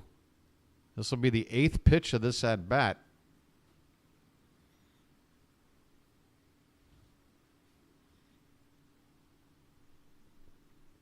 That infield still drawn in on the grass. 2-2 pitch. Swung on and line foul down the right field corner. Still 2-2. As this at-bat will see at least 10 pitches.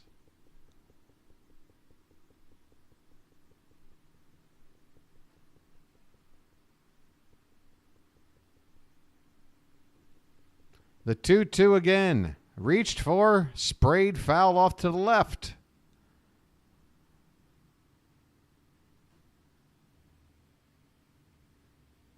Okay, apparently I lost count. That was pitch 9 according to the graphic, so pitch number 10 coming up now.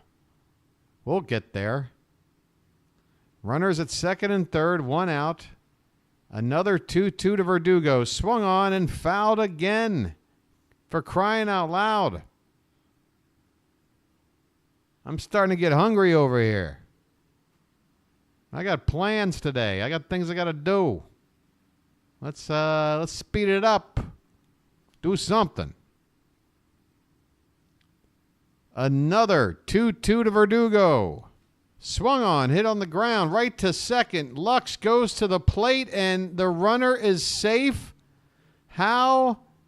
I don't know. There isn't a force. It reminds me of James McCann not keeping a foot on the base.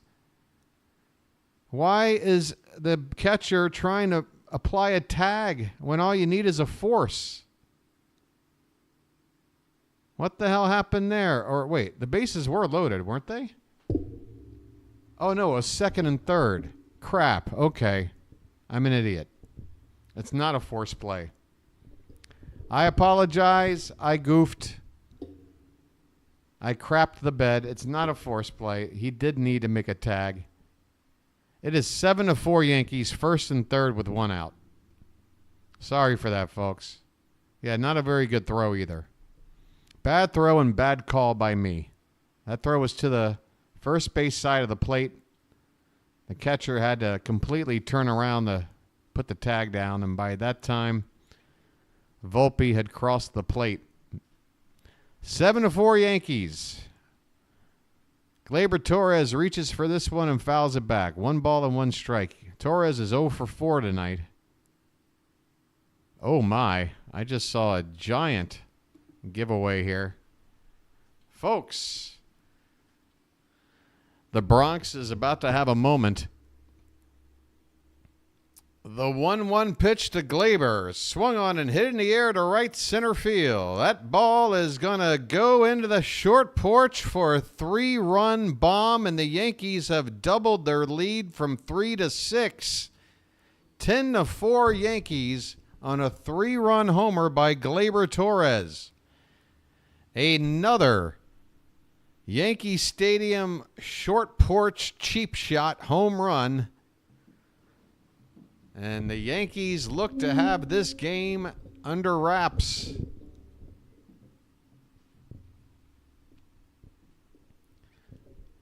The bases are empty now. It's 10-4. There's still only 1 out here in the 8th.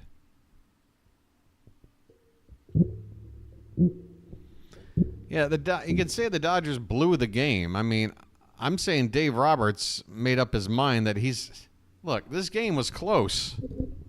But Dave Roberts said, I'm not using all my best pitchers in this game. I'm confident that up 3-0, that my team, if I manage it correctly, will not lose 4 straight games. So what I'm going to do is throw my crappiest pitchers out there, eat up the innings, and save my best arms. And that's what they've done. And, yeah, it's cost them. It's cost them this game, but I think Dave Roberts was prepared for this. I think he was prepared for this result, and if the Dodgers found a way to win anyway, then that's just cherry icing on the cake, whatever the hell you want to call it. But, yeah, I think that's Dave Roberts' mentality. You're not beating us 4 times straight, so I'm not going to. The Yankees, meanwhile, again, they've thrown out. Well, now Luke Weaver can sit down. That's right. The Yankees have built up a big enough lead. That's actually helpful now.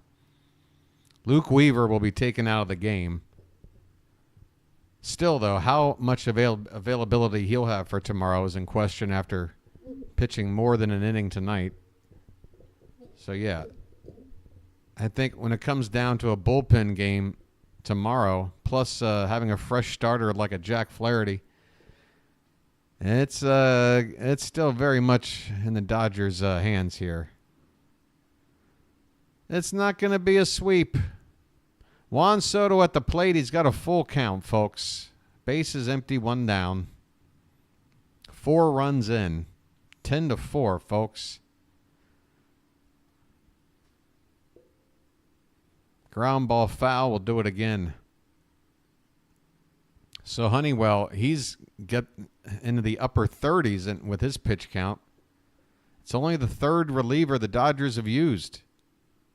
Normally, when you're giving up 10 runs, you've used more than 3 pitchers to get to that point, right? That's what Dave Roberts is doing here. He's conceding this game. Now, if the Yankees were to somehow do what has never been done and win 4 straight, coming back from a 3-0 deficit in a World Series. Here's a line drive base hit by Soto into the corner down to right field. He will jog into second base with a stand-up 1-out double. Yeah, Dave Roberts is saying, look, you're not making baseball history against me. And go ahead and have this game.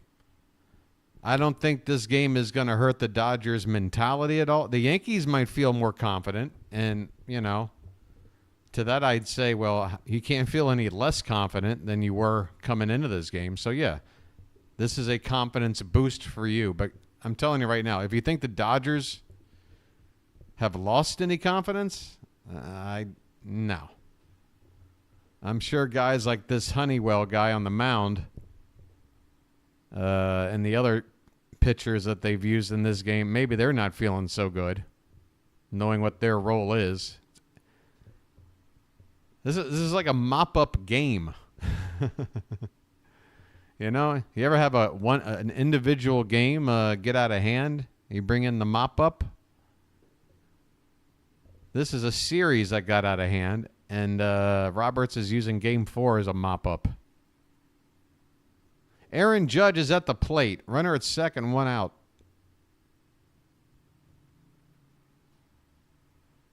And this pitch is a little bit off the plate. The count is 1 ball and 1 strike.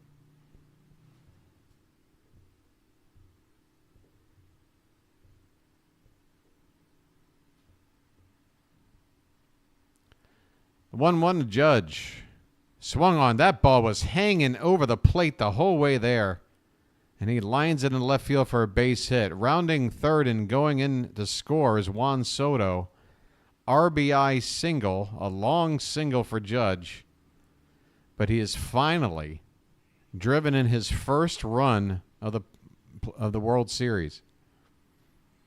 It took a game in which the Yankee team put up 11 runs on the board for him to finally get one.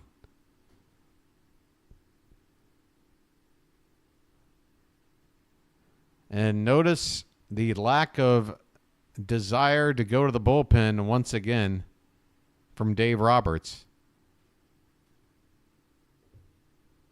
He don't care.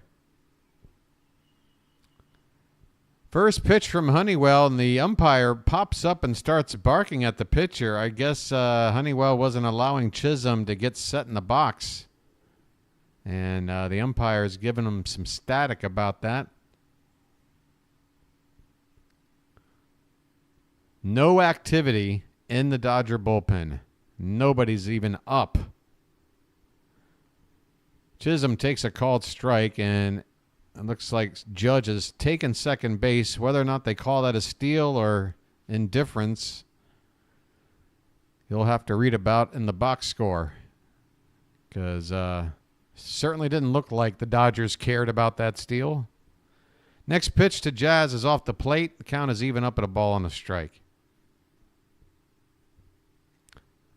Like the Dodgers are almost making it so obvious to the Yankees that they're capitulating that I think it is sort of like a reverse psychology move by Roberts that is actually kind of brilliant.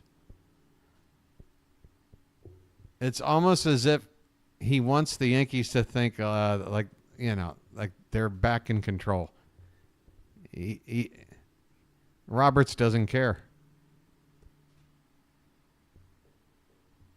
It's like somebody who's beating you up going, go ahead, take a free jab. Go ahead. You want a free jab? Go ahead, take one. Give me your best shot. This is the free jab. 3-1 the count on Jazz Chisholm as he has to back out of the way of this last pitch.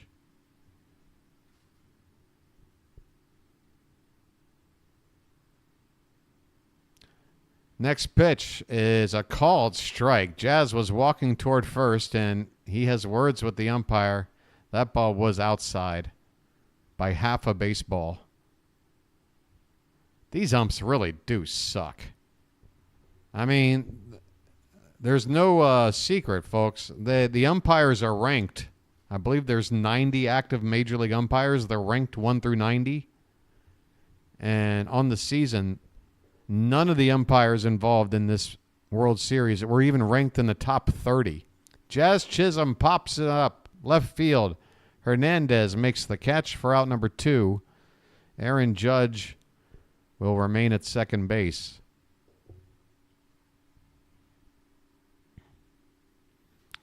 So the Yankees will have batted around here. 5 runs in, 2 outs. That gives you 6 and 7. Number 8 is the runner at second base, and here's number 9 at the plate, Giancarlo Stanton. He takes a pitch inside for ball 1.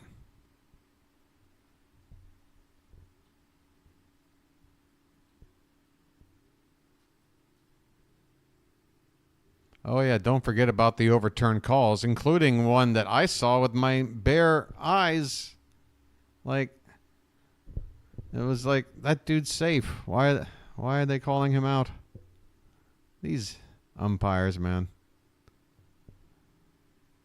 1-1 the count on Giancarlo Stanton. 2 down. Runner at second. Pitch outside. 2-1. Looks like some rain is beginning to fall as the fans are starting to address the precipitation by putting on some coats or turning up some hoodies. This pitch is popped up. Should in the inning. Stanton on the infield. Gavin Lux, the second baseman, makes the catch behind the mound. And that'll do it here in the 8th. The Yankees have turned a 2-run game into a 7-run game with a 5-run outburst that included a home run by Gleyber Torres, a 3-run shot. That did most of the damage. We go to the 9th. The Yankees appear to have this game under wraps. They lead it 11-4. I would even expect some of the fringe position players for the Dodgers to maybe make an appearance here in this last inning. Like Pajes, backup outfielder. Or maybe, who's their backup catcher? Hasn't seen any action yet.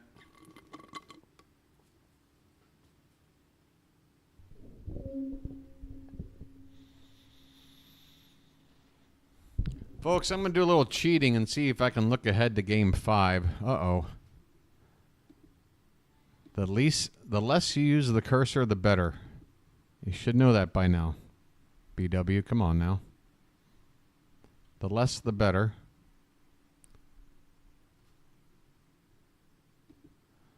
Just going to see if I can get a peek ahead to Game 5 and see what, if they have the pitching matchups already posted here. You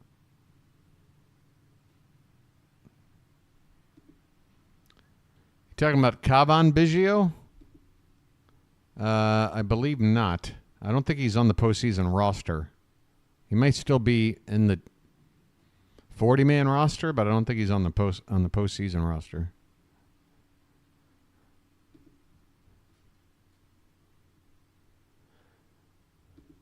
Got it here. There you go. It's the Game 1 rematch. Jack Flaherty and Garrett Cole. Uh-oh. Looks like my streaming software crapped out there for a moment. Folks, do I have you back? Am I frozen? What's happening?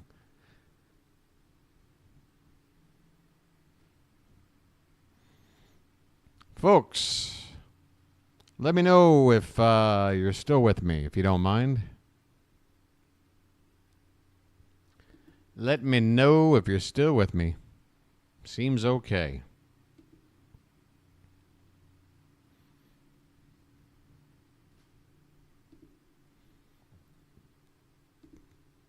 So there you go, folks. Tomorrow night, same start time as the previous 4 games. Game 5. I'll be on the air at 7:55 p.m. Eastern. Jack Flaherty against Garrett Cole. Top of the 9th starting here. Kike Hernandez at the plate. And in the pitch is the lefty, Tim Maiza. Maiza making his first World Series appearance.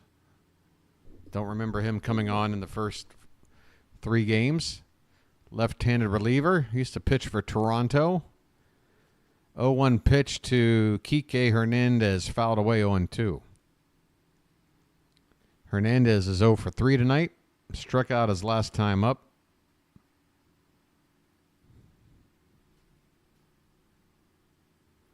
Dodgers down by 7 in the 9th. And a foul ball here by Hernandez. Still an 0-2 count.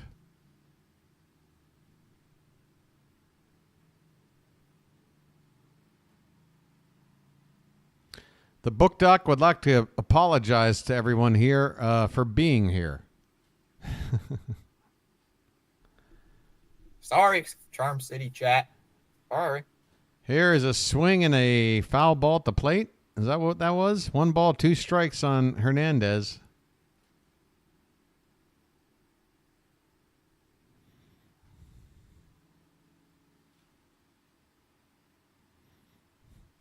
The 1-2.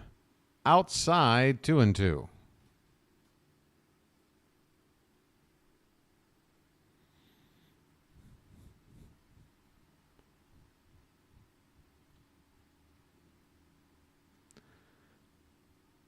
And the 2-2 pitch is off the plate. The count has gone full. Well, the Dodgers need base runners, and they're in the part of the order here where if they did have a big rally, then there would be some heavy hitters coming up right around the part where they might be able to tie the game. Here's a ground ball foul, still 3-2 on Kike Hernandez, leading off the top of the ninth. Hernandez not letting this AB go to waste, despite the fact the Dodgers are down by a touchdown here in the ninth.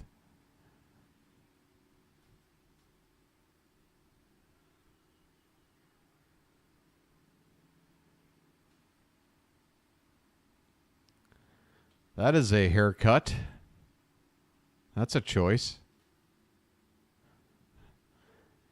Payoff pitch to Hernandez. Swung on, hit on the ground. Shortstop Volpe. He has to go to his knee. Pops up and throws out Hernandez for out number 1. Anthony Volpe, easily your player of the game in this one tonight. The grand salami and some pretty good defense as well. He also, I think, had a double to go along with that homer.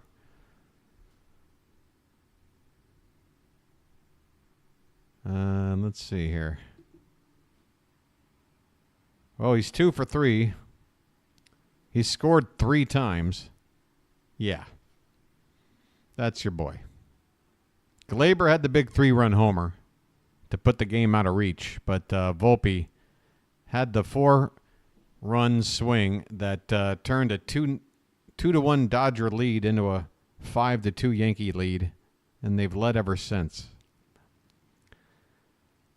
Here's who's up there? Will Smith? Who's hitting? I'm sorry, it's Chris Taylor. We've got a pinch hitter here. Taylor is on the hit for Gavin Lux. And there's a line drive up the middle, but Gleyber Torres is playing near the second base bag. He fields it, throws to first in time, and the Dodgers are down to their final out.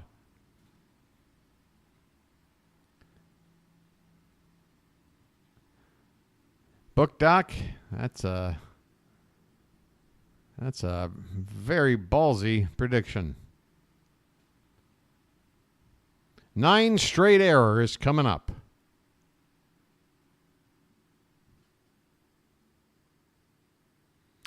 Well, folks, last chance saloon. Will Smith at the plate. He takes a called strike on a pitch at the top outside corner of the zone. Jack Flaherty. Last year an Oriole for a few months. Going to be on the mound to try to put the Yankees down for good tomorrow night. Garrett Cole, the opponent. 1-1 the count on Will Smith. And that one's fouled back. I'm not 100% sure, but I want to say yes. I don't think, because whatever the contract is, it's the Tigers' contract. The Tigers signed him, and then the Dodgers traded for him. There might be an extra year. I don't think it's more than that, though. A 1 or 2 year deal, but I'm not sure. Although I think I've heard talk of some people saying, "Hey, let's sign Jack Flaherty again in the offseason." So maybe he is a free agent. This ball's popped up to center field, folks. Aaron Judge makes the catch, and the Yankees have avoided getting swept in the World Series. They win Game 4, and the series now stands with the Dodgers ahead 3-1. They're only the 4th team in World Series history to force a Game 5 after being down 3-0. So just doing this is rare. That's a stat I never would have predicted. Just the fourth team ever going down 3-0 to win Game 4 and take it to a Game 5. That just shows you how long of a road it is to actually do what's never been done before. But the Yankees do take this one. Final score, Yankees 11, Dodgers 4. Folks, how about that game? I'm ready to go. I have a date with a air conditioner repairman in about 2.5 hours, and before that, I want to go around and hopefully get a little bit of a stroll in before it gets too damn hot out here. Hope you've had a nice time hanging out here in the Charm City chat tonight, folks. George gives that game the finger. Yeah, I tell you, what you gonna do? Well, when you gotta go, you gotta go. All right, Foghorn, I'm gonna go. Don't you worry. Yeah, folks, that's gonna do it.